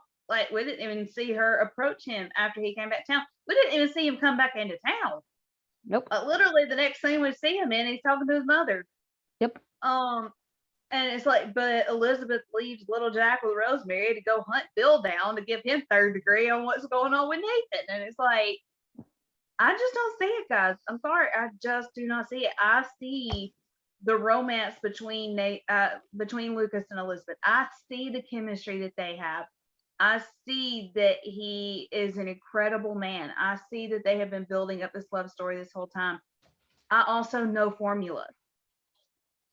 I know formula, and I am choosing to not look at the surface, but to look at the math and to look at what hundreds of years of romance writing says. Granted, not every single bit of it, but a good portion of it, the majority of it, says, and going off of what that Erin herself told us, look for the breadcrumbs. Look for clues in the wardrobe. Look for clues in the music. Look for clues in this, that, and the other, in props. Yeah. And I just do not see Team Lucas doing that. And another thing that drives me crazy, I'm sorry, since apparently we are just getting all this off our chest this episode, guys. This was not planned. Okay. I can guarantee you, before we started what recording, are we even going to title this? I have no idea what to even title this. No idea. Hashtag Team Lucas. I'm sorry. I don't know. But this was not where we intended to go with this episode. I'm sorry. But another thing that drives me nuts is that Team Lucas, a good majority of them, are Team Lucas simply because they don't want Elizabeth with another Mountie. And they're complaining that Nathan's just going to replace Jack, but then they're turning around and comparing Lucas to Jack. It's what sense does this make? That is so double standard, it's not even funny. Guys, again, I said it a minute ago. I don't care who she picks at this point. Like at this point, just pick somebody, and I'm gonna be happy for you. Exactly. I'm the same way. I've gotten to the point where yes, will I be hurt that she picks Lucas? Yes, but it's not because that I don't think that they're a bad couple or that they'll be horrible together. I could see the writers making them have a great. I can see the writers making them have a great love story. Yeah. But it's just like the thing is like, you know, I'm not going to be like all these other people who are saying, if she picks Nathan, I'm going to quit watching the show. If she does this, I'm going to stop watching the show. Or this is ridiculous. Or I hate this. Or I hate her for doing this. Like, I mean,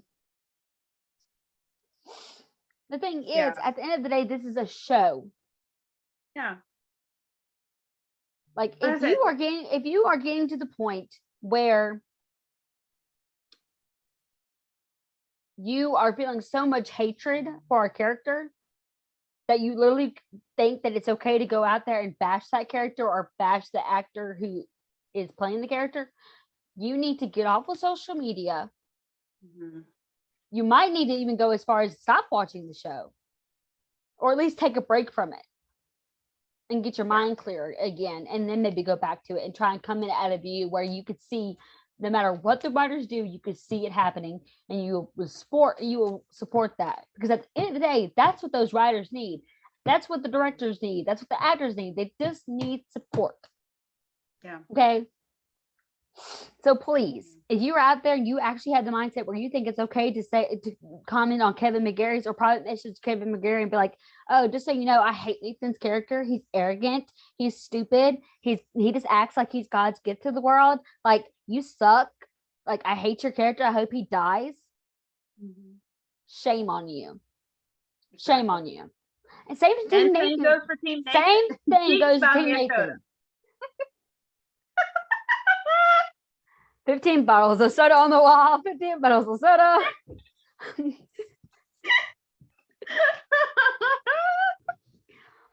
But yeah, back to, and like same goes for Team Nathan. If you're private messaging Chris McNally and saying that you hate Lucas's character, and you hope he like drops his teacup and shatters it and moves out of Hope Valley or whatever,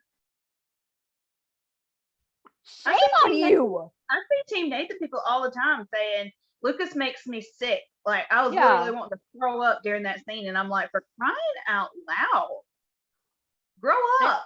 I mean, seriously, it's a character. I'm sorry, grow up. Guys, y'all know you're just going to get the blunt truth from the two of us. Okay. If you want sugar-coated stuff, you came to the wrong podcast. We will never sugarcoat our opinions or our thoughts when it comes to this. This needs to be said because honestly, not enough people do defend these characters equally. We defend Lucas and Nathan equally. If I see a post of someone hating on Lucas, I defend Lucas. If I see a post where I see someone bashing Nathan, I defend Nathan. Well, I same mean, with Elizabeth, same with Rosemary, same with Allie. People are even hating on Rosemary because they think that she should have never said what she said about defending Nathan towards Elizabeth. Yeah. No, because even Elizabeth herself knows that Elizabeth did exactly what Rosemary did exactly what Rosemary should have done. She wasn't sticking up for Nathan. She was trying to open Elizabeth's eyes to the truth. Yeah. Well, I mean, you saw me do it the other day when I responded to a Team Lucas person with a list of evidence, and then a Team Nathan person responded to me sort-of, not even full-fledged, complaining about Lucas, and I defended Lucas to that Team Nathan person. Yeah. So I do both, guys. Like, I do not just defend Nathan. I seriously do not. I will stick up for Lucas any day of the week. Exactly. At the end of the day, we're all Hope Valley. Yeah. We need to think what is best for Hope Valley. You know, and just love the show, love the people, love the characters. Like, stop getting into all of these team things. I really hope that this is the last triangle we ever have to go through, because this has been absolutely ridiculous. Yeah. I have to admit, Allie's little teeny tiny fake triangle is adorable, but still. That was adorable, but I feel like we're like somebody said that I think any other time we would have been all for Allie's triangle, but I think we are all triangle traumatized right now. We're ready for another shape. I saw somebody say that. We're ready for another shape. Let's go for a circle. Everybody can get around a circle. Jace! You got me that time. Everybody can So gather around the table we're when ready. it's a We're circle. ready for a circle. Yeah. Everyone can gather around the circle. Everybody can get equal amount of love from a circle. And at the end of the day, y'all, Hope Valley is and has always been about redemption, forgiveness, second chances, true love, and bravery.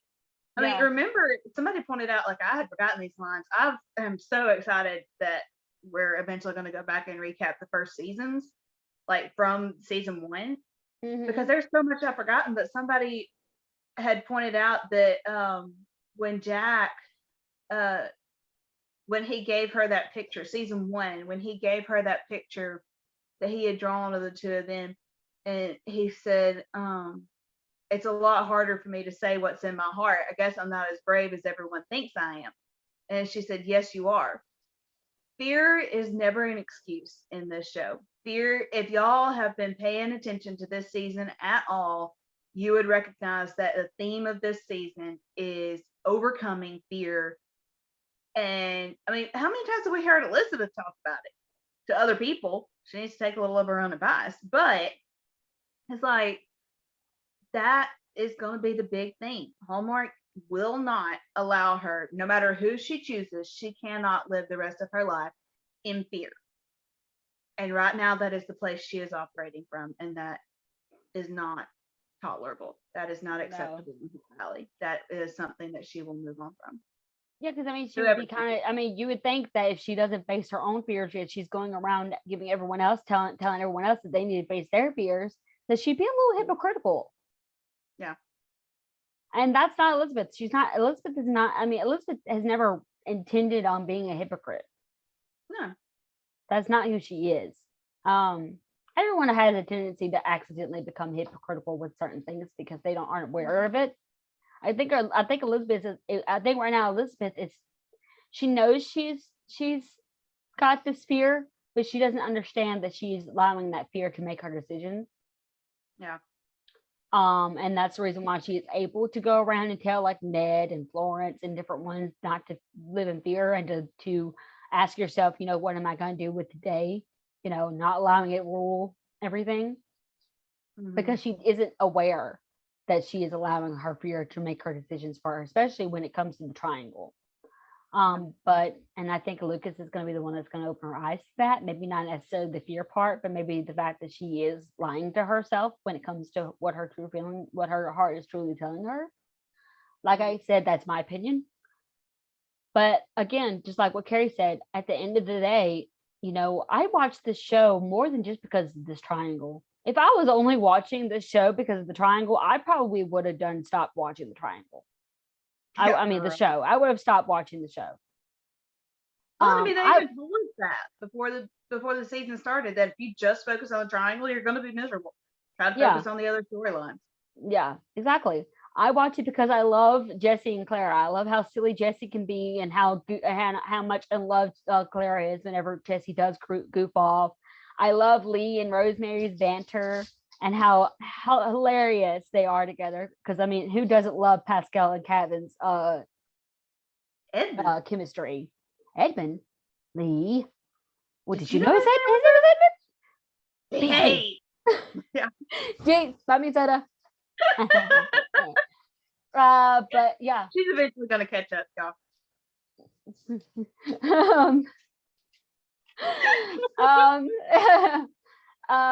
But yeah, I mean, like, and of course now we're getting to fall in love with Joseph and Minnie. Like, I love that we're getting more of Minnie.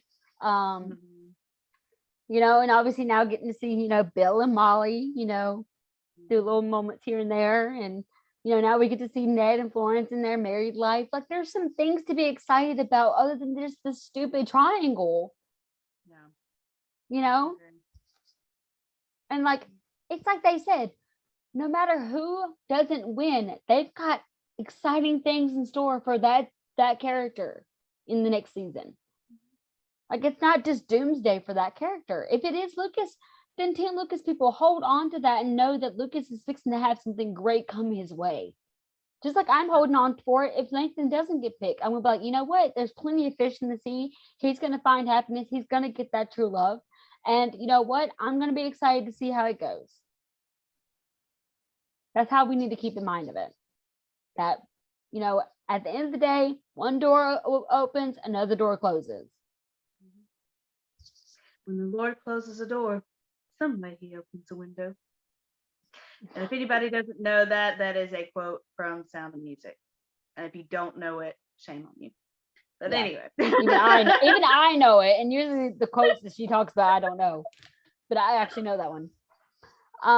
But yeah, exactly. Just just stop allowing your emotions and your negative, like the negative emotions that well up. Like I can't say I've never felt negative emotions when it came to the show. I've been frustrated. I've been angry. I've been tired of it. But I don't go out and attack other people for it. And you know what? So, if nothing else, be the bigger person. You might be out there going, well, this person's saying this and this person's saying this. Be the bigger person. yep. It's like the golden rule. This stops with me. It's like that golden rule. If you don't have nothing nice to say, don't say anything at all. Exactly. Just keep it. If you like Elizabeth told Allie, put all your thoughts and feelings into a journal, write it out, or you can even go as far as ripping all the pages up that you write in and burning it. Whatever, do you, you know, just don't harm other people. Yeah, I agree. I have no idea how long we've been doing this, guys. I didn't even set a timer this time. Like before we got started, I was like, you know, we're not going to stick 45 minutes. She's like, of course we're not. Like we're not even trying to do that at this point. But we're not going to take long at it simply because we have been on for so long. But we are going to go into a quick little heart to heart with the Hearties thing here. I forgot about the heart to hearts. Yeah, you're good. I'm only going to read a couple of them and yeah, maybe catch some more of them later. But let's see. At WCTH Passion said, so happy with the ending, and this is episode 10.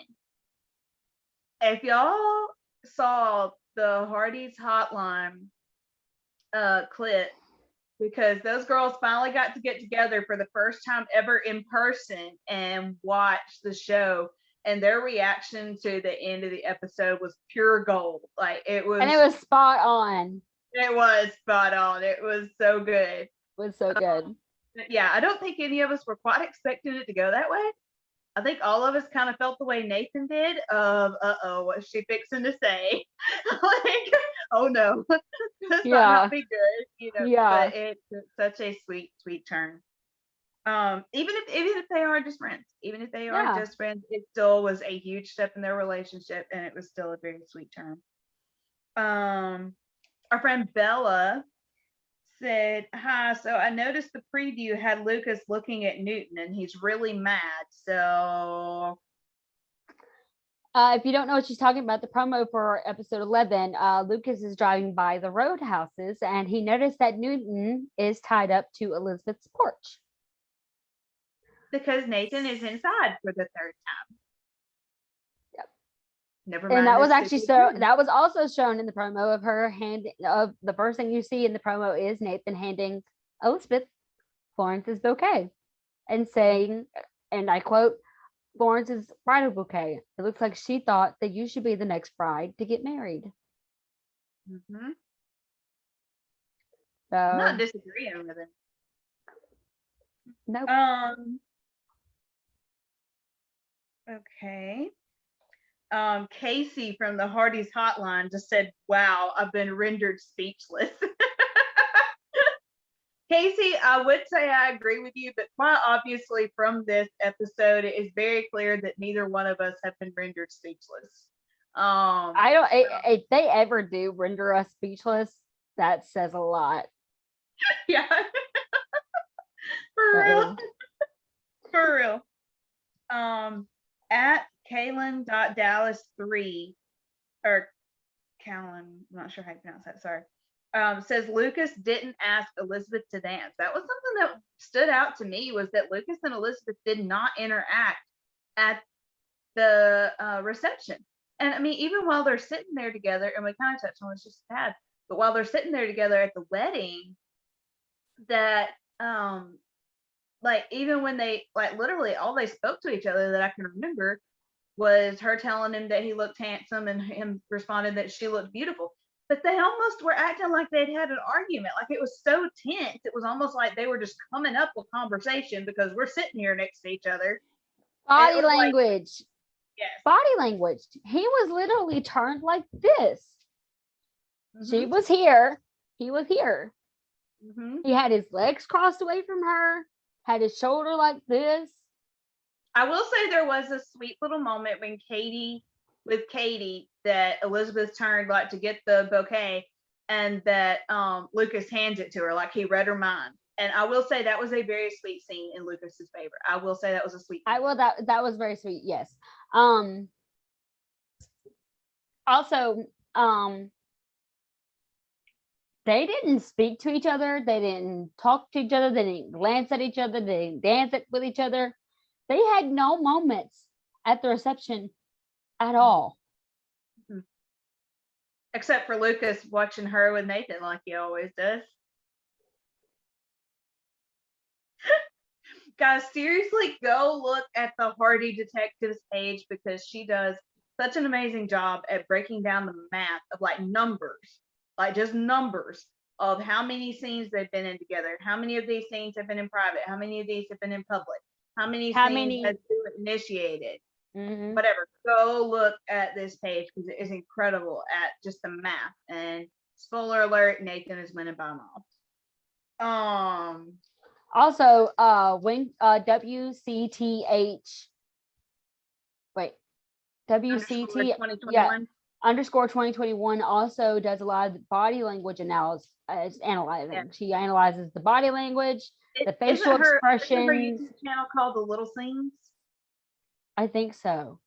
But yeah, but she does have a link. I think her link to her YouTube page is in her bio on Instagram. Yep. So we'll try and link them down below in the show notes. Yeah. But yeah, so many incredible talented people on Instagram that just kind of really analyze this show, and the way, like, it blows my mind how the things that they come up with analyzing everything. Yeah. At Martin Cummins fan says this hand holding was her comforting Nathan. Doesn't mean she's shifting to him. I'm not disagreeing. No, I'm not disagreeing either. I'm not disagreeing. Again, I kind of talked about the hand holding thing earlier, that personally I don't feel like I would have just, if I was comforting someone, that I would have just grabbed both of their hands and stared into their eyes like that was the only person in the world, that we were just in our own little universe. But you know, I am not disagreeing with her on that. But you know, if her holding, again, I'm sorry, this is a Team Lucas thing. If her holding hands with Lucas is such a big deal, then why are they saying it means nothing when she holds hands with Nathan? I'm saying it means something with both guys. Yeah. Yeah. I think also, like, my thing back, like, I'm sure people are like, you don't know that they only see each other as the only two people in the world. I'm sorry, but I don't know, but I'll go back to this. I'm pretty sure I said this in the last episode, but I would know when someone's just like staring at me. Like, he's literally just like, he's literally right, like, in the middle of them, staring at them from the window. I feel like they could acknowledge his presence in that moment. They could have easily seen that he was standing right there, but he didn't. But they didn't, and I feel like that's because they were just in their own little world of just being like, you know, thank you, and it could have been like, I could see where people think that it's just a friendship between Nathan and Elizabeth when it comes to this handhold. Technically, she is in a courtship with Lucas, but if she's in a courtship with Lucas, how come she's always going and talking to Nathan about it? Well, why wasn't she? I mean, we've seen her asked Lucas to dance before. Why didn't she ask Lucas to dance this time? Yeah. Why hasn't she made some moves towards Lucas this episode? Yeah. Just saying. She surely had no problem with going over to Nathan and tapping on his shoulder. Yeah. So. At Jill Bishop 8069 says now they can be great friends. With kind of a sad face. I would say withhold judgment. Withhold judgment, honestly, would be my words of advice to both teams at this point. Because I'm sorry, Team Lucas, it would not be inappropriate for her to break up with Lucas and go to Nathan at this point. People do break up with people and start dating somebody else. Yep. That does happen. That is real life. It happens a lot in shows. It's not too far-fetched for Hallmark to do that. And they're saying crying out loud, Erin Kratos. I mean, yes, it was a year before anything happened between her and between Erin's character and Tyler Hines' character. But crying out loud, she dumped the dude's brother, was engaged to the dude, and then dumps him, and then ends up being with his brother. People have even done that. Yeah, so it would not be inappropriate if you're looking at the formula. You would know that, and I again mean that with as much respect and love as possible. But it would not be inappropriate. Also, they're saying we've only got 2 episodes left. That is not appropriate. We're not looking at season 8. The writers are not writing this with season 8 being the final thing. Everybody's looking, and Morgan, you said it a little bit ago. Everybody's looking to the future of planning ahead of this is what we're going to see. Erin herself, guys, and again, okay, I will bring up one more thing. I heard a Team Lucas person say that that Chris himself said he was joking that Lucas would be licking his wounds because he lost. Chris said he was joking. So there's that. And I went, what Chris said was Lucas will be licking his wounds because he wasn't chosen. Just kidding. Actually, he'll be celebrating because he was chosen. But actually, he isn't. So, Fiona, I don't know. It's like you are literally leaving off half of what he said and looking at the part that you want to look at. I'm not saying Lucas doesn't get chosen. I'm saying look at the whole picture. He's pretty much saying no matter what goes on, the character is going to move on. Either with Elizabeth by his side or someone else by his side. Yeah. It could be Fiona, it could be Faith. If Carson leaves, it could be, they could even bring a whole new character to Hope Valley just specifically for Lucas. My mom actually mentioned that. She said it would be kind of cute if they brought a new character in for Lucas. But exactly. And my mom hasn't watched the show in like since season 4 or something like that, guys, because I don't have the DVDs for them. But one thing that Erin herself said was that she was looking forward to season 9 because we would finally get to see Elizabeth in a courtship with the man she chooses, like going on dates and whatever. I'm sorry, who has she never gone on a date with? I'm sorry, who has she not been in a courtship with? I'm not saying, I do not mean this disrespectfully at all to Team Lucas. I'm saying look at the facts, look at everything that has been told you, and stop twisting things. My advice to you is to stop twisting things to fit your feelings. Yeah. That's your worst trait. Because you're only hurting yourself in the end.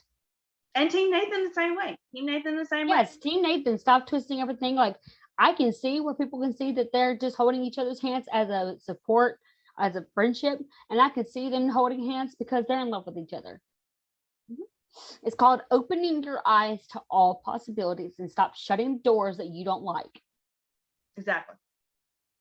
You're just hurting yourself. We're just trying to show you that you're hurting yourself by closing yourself off like this. I've literally seen, I even heard a Team Nathan person not too long ago say that they fast forward through all of Lucas's scenes because they can't stand watching Lucas any scenes of Lucas. I'm like, first of You all, that's ridiculous. You Mhm. should not be doing that. Second of all, if he ends up not being Elizabeth's suitor, you've done missed the whole. You've done missed a huge part of Lucas's story, Yes. his character development and everything. Mhm. And if he is the one that's been chosen by Lucas, by Elizabeth, then you're missing the love Elizabeth part of a very important part of Elizabeth's love story. Exactly. The Yeah, writers have guys, a reason we're for not things. just we neither one of us fully support the behavior of either team because both teams have No. had some behavior. Exactly. And like to the Team Nathan people who say that they don't watch Lucas's scenes, shame on you. I'll just say it, shame on you, because And same to the Team Lucas fans who fast forward through Nathan's. you cannot get a good, that is a completely predetermined bias judgment. You cannot get to know somebody and see what, like, guys, I've said it before. I purposely go, I haven't like in the last couple of weeks, but over the course of this season, I had purposely gone and watched Lucas and Elizabeth fan edits to see what do they see. I have looked for reasons for Lucas to be with Elizabeth. Like I look for that. I tried to be open-minded. Somebody pointed some stuff out to me that I had not realized, and I was like, wow, that's really cool. You know, I mean, I talked about it a couple of podcast episodes ago that I was like, he was killing it this episode. He was actually showing me in this episode he could be a leading man. He's got some leading man qualities. I have to say, in episode 10, I did not see that at all. I did not see that at all from Lucas in this episode. If anything, this is part. I mean, we hardly saw any scenes of Lucas, Hardly at all. or at least none that are really notable, like really ones that you could actually hone into, other than his conversation with Nathan. Yeah. But even that, but it's like, Yeah. But guys, basically all we're doing is to both teams. Team Nathan, you are not excluded. We are not biased between the teams. Team Nathan needs to get their act together as well. Yep. I'm just saying. Mm-hmm. Y'all all need to take a few lessons from Mrs. Thornton's classroom and start acting like ladies and gentlemen. And do not fight with each other. Like I see this one Team Nathan person that, bless her, her heart is in the right place. It drives me nuts. Several posts that I saw done, every time somebody would say Team Lucas or something about Lucas and Elizabeth together, she would come along and say, "Don't you mean, or you mean Nathan and Elizabeth, don't you?" And I'm like, stop. Like, just stop. You're not helping anything. Like, your heart is in the right place. Bless you. Your heart is in the right place, but you are not helping anything. Like, let them have their thoughts. Exactly. Everyone's entitled to their own opinions. Yes. It's not like their opinions are literal daggers striking you in your heart. Okay, chill. Yeah. That's why you use your finger that you just use to scroll and press onto that comment and press onto your keyboard. Use that same finger to exit out, back all that up, and keep scrolling. Thank you. Because at the end of the day, what you say to them 9 times out of 10 is going to go through one ear and out the other. These are called keyboard warriors, guys. These are called keyboard warriors. And you know what? They're going to say what they want to say. Yeah, what I started doing, like, I don't normally even comment like on Hallmark's post and whatever, Facebook. I don't even look at them. But what I have gotten to where I started doing, unless something like inadvertent, like I don't intentionally look through the comments, but excuse me, that if I inadvertently see something that catches my eye and I respond to somebody, but what I've gotten to where I do is literally just go on and comment something in support of either, like, if Hallmark's doing one of those, give us a such and such emoji if you'll be watching tonight, I'll do that emoji. Or I will go on a post and say Team Nathan, or whatever, or give an encouraging word to Team Nathan. But then I use that finger and I scroll on. And you know what? It is so easy. It is just so easy to do that. And there's nothing in the world wrong with commenting and showing your support. But let other people do the same thing. You know, they have the same rights that you do. Mm-hmm. And we all have that free will. We all have that freedom to think what we want to think. And you know, I have a Team Lucas person that asked me basically, like, I tried giving them some facts, and they were like, "Is it wrong that she's like, can I not just want Lucas simply because I want him?" And I'm like, sure. To me, the facts matter. To me, show me. Said it the other day. I wasn't born in Missouri, but I have lived in Missouri. You got to show me. It's like, so for me, I'm a facts person. Let's look at this from every angle we could possibly look at this. And a lot of that with this has been a matter of perception, you know, like the hand holding. Oh, yeah. I mean, Morgan said it. I can see it as them just holding hands as comforting each other as friends. I can see it with them holding hands with the two of them being in love. We can see it both ways. So just like I can see some of Lucas's scenes with Elizabeth and see that he's in love and that she's in love with him. And I can see them being it kind of almost a one-way street where Lucas is in love with Elizabeth, but maybe Elizabeth doesn't love Lucas as much as Lucas loves her. I have never once said that Elizabeth doesn't love Lucas. I've only said that Elizabeth doesn't love Lucas as much as Lucas loves Elizabeth. And I will stand on that fact. To me, in my mind, that's how I see it, but I can easily see where maybe she does love him. I'm just saying, everyone's entitled to their own opinions. Everyone's entitled to their own ways of thinking and ways of seeing things. If you want to just want Lucas to be the one, just to want Lucas, you have every right.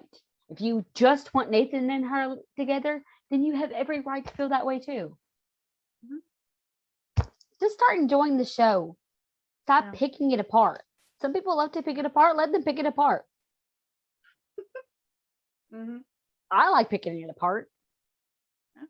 I like getting the facts. I like seeing why.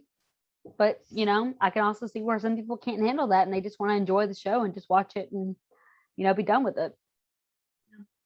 I will say, though, that if that's what you're doing, you're way more likely to be brokenhearted at the end of it. Yeah. So, and we don't want that for anybody. Like, literally, and I mean, we've said it. If Lucas is chosen, you will quite literally see both of us on this podcast giving Hallmark and Team Lucas a round of applause for doing that. And you know, I mean, how many polls have been done? I've seen 5. Yeah, 5 at least polls that have been done that Nathan is winning by like 70 and 80%, and Team Lucas is like the teens and 20% of fans. And I will just say, you know, if Lucas is the one chosen, shout out to that teen and 20% of the fans who saw something that somehow or another 70-80% of the people watching this show that voted on this did not see. So I will just We're not being sarcastic. We're full on saying we will gladly give you a round of applause and a congratulations. We are not being sarcastic. We're not joking around. You will see us on this podcast give them a round of applause. Mm-hmm. And if you don't want to watch that podcast, then go ahead. You don't have to watch that video. We'd like you to be the bigger person, but. Well, and I mean, no matter who wins, we're going to go back and recap the triangle. Because either Team Lucas is going to be saying, what did we miss? Or us, along with the rest of Team Nathan, is going to be going, okay, what did we miss? And I want to stress this right now, because I've seen people talk about this. Who she picks in the finale is who she picks. Yes. That's it. Mm-hmm. That is it. That's final. Yeah. Okay. And there's no more back and forth. No more no. That's it. Yep. Final. Yeah. She picks Nathan. That's who she's going to end up being married to. That's going to be the end up being who she is with little Jack. And like, She picks Lucas. That's who she's going to be with. Mhm. I don't want to see anybody go into the comments being like, oh, well, she might have chosen him tonight, but guess what? That season 9 can come around and she could easily choose someone else. No. Nope. We've been dealing with this triangle for 3 seasons. Mhm. 3 seasons. Who she picks in this finale is who she picks, and that'll be final. They're not going to be opening this back up because I swear if they do, it's not going to be good because I really do think that everyone is sick and tired of this stupid triangle. Mhm. Yeah. So Yeah. And again, just another quick reminder that if, like, I know a lot of Team Lucas people are saying there's only 2 episodes, it wouldn't make sense for her to dump Lucas after all this time and go to Nathan. Remember that the writers are not looking at just season 8, they are looking forward. They are not just looking, every season ends on a cliffhanger of some sort. yeah. Like there's always that unfinished business per se of a season to make you want to watch the next season. And although we do know that the decision itself is going to be final, the relationship is just going to be beginning. We do get a kiss. Mm-hmm. So it's not going to be something where she knows who she is, but she doesn't get to tell the guy that she is. She's going to tell the guy and they are going to kiss. Mm-hmm. So that will be final. Yep. The actual courting and actual going on dates and stuff won't happen until season 9. Mm-hmm. So does not change the fact that they honestly, been. Like this episode has gone nothing at all like we quote unquote planned it. No. This one has definitely, I mean, we had our laughs, don't take me wrong, but this one has definitely gone way more serious than our average. I was actually pretty surprised episode. with that too. But I feel like it's been needed. I really and truly feel like this has been needed. I feel like this is something we've needed to get off our chests. I feel like this is something that a lot of people are thinking but not willing to say. And I think this is something that a lot of people need to hear. And Team Nathan, I'm talking to you just as much as I'm talking to Team Lucas. And I'm Team Nathan. So I'm saying I'm calling y'all out on y'all's craziness just as much as I'm calling Team Lucas out on theirs. Yeah. But I seriously have no idea how long we have stayed on this. I would not doubt that we beat our last record for how long this is. I did not set a timer, so I have no idea. We'll find out when we get off of here and I edit the video together. But you know what? It doesn't matter. It really and truly does not matter. I don't care at this point. We don't do this for the views. We don't do this for the comments. We literally just do it because it's just fun to talk about the show. I'm actually going to end this episode. The Heartie Detective just posted something that really goes along with what we were saying about everyone saying that Nathan is a stalker.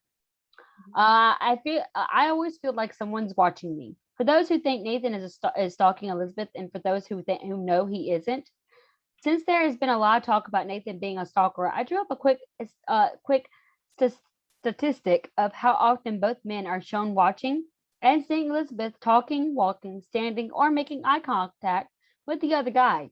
And I mean deliberately shown by camera angles, reactions, etc. Since season 6, Nathan has been watching an interaction between Elizabeth and Lucas 14 times. 12 times in season 6 and 7, where he had to constantly watch Elizabeth with Lucas, but only twice this season, which is quite miraculous seeing as Elizabeth and Lucas have been dating for 6 episodes. Lucas had it slightly easier in season 6 and season 7, since he only had to watch Nathan with Elizabeth 10 times. But during this season alone, including next week's preview, there are 10 more cases where Lucas is watching Nathan and Elizabeth talk, fight, hold hands, or stare into each other's eyes. And it seems to be increasing the closer to the end of the season we get. I can DM the list of cases to anyone who doesn't believe me. So what does this tell us? 1, Nathan is not the town stalker here, especially since he hasn't gone after Elizabeth even when she's not with Lucas. 2, it doesn't bode well for the character who constantly has to watch or hear for their girlfriend going after or interacting with the other guy, whom she supposedly isn't seeing anymore. And all the while, the non-boyfriend guy doesn't happen to see hardly any interaction between them. There's no coincidence, but a blaring neon sign as to how this is going to go. I almost didn't want to make this post because I feel so bad for Lucas. If only he would read the signs sooner than later and act upon it to save himself a little heartache. Remember, this is not a Lucas nor Nathan bashing post, so stay nice in the comments. Mhm. And she puts up a collage of. Yeah. So what were those total numbers again? Like 14 for Nathan and 20 for Lucas? Yeah. 14 times for Nathan. Because it was 12. And 2 of those have been this season since. Well, since 12 they started. times in 12 in 6, counting all the times in season 6 and season 7 equals up to 14, equals up to 12, and then counting the other 2 that he's had this season equals 14. And then for Lucas, season 6 and 7 he did 10 times, and then 10 more cases this season With his little teacup. with his little teacup. So 10 plus 10 equals 20. Mhm. So Lucas is 20 versus Nathan's 14. Yeah. It's just straight facts, guys. You can't argue with those kind of straight facts either. No, they're So- numbers. And math Yeah, does they're not numbers. lie. You can't That's what you I can't love argue with about math. Yeah. So Well, and But- I'll just say this. She messaged me earlier today asking should she do that post or not because she didn't want to make Team Lucas feel bad. And I said, no, do it. yeah. I'm like, the facts need to be out there. Yep. Do it. So, yeah. All right, we was not expecting this episode to go this way, but hey, we usually just honestly just turn the record button on and just start talking. So we hope Yep. you guys at least enjoyed this episode. Yep. This Or just took something away from it, even if you didn't enjoy it. Yeah. You might not have enjoyed getting chewed out, but we hope you took something from it. If the shoe fits, wear it. Okay, but anyways,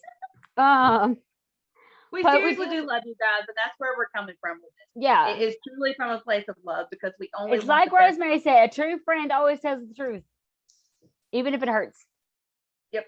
So we're just telling you guys the truth and what we feel, and we hope that you guys enjoyed this episode. We hope you keep coming back and listening to our episodes, and keep making comments in the comment section. As long as you guys are talking appropriately, no hate, no cursing, no death threats or anything like that going on in the comments, guys. This is supposed to be a safe space. Said it since episode 1. We don't accept hatred on here. We don't accept the bullying or anything like that. So please be kind. Just show love. And we can't wait to see you guys for the next episode. All right, bye guys. We love y'all. Bye, guys.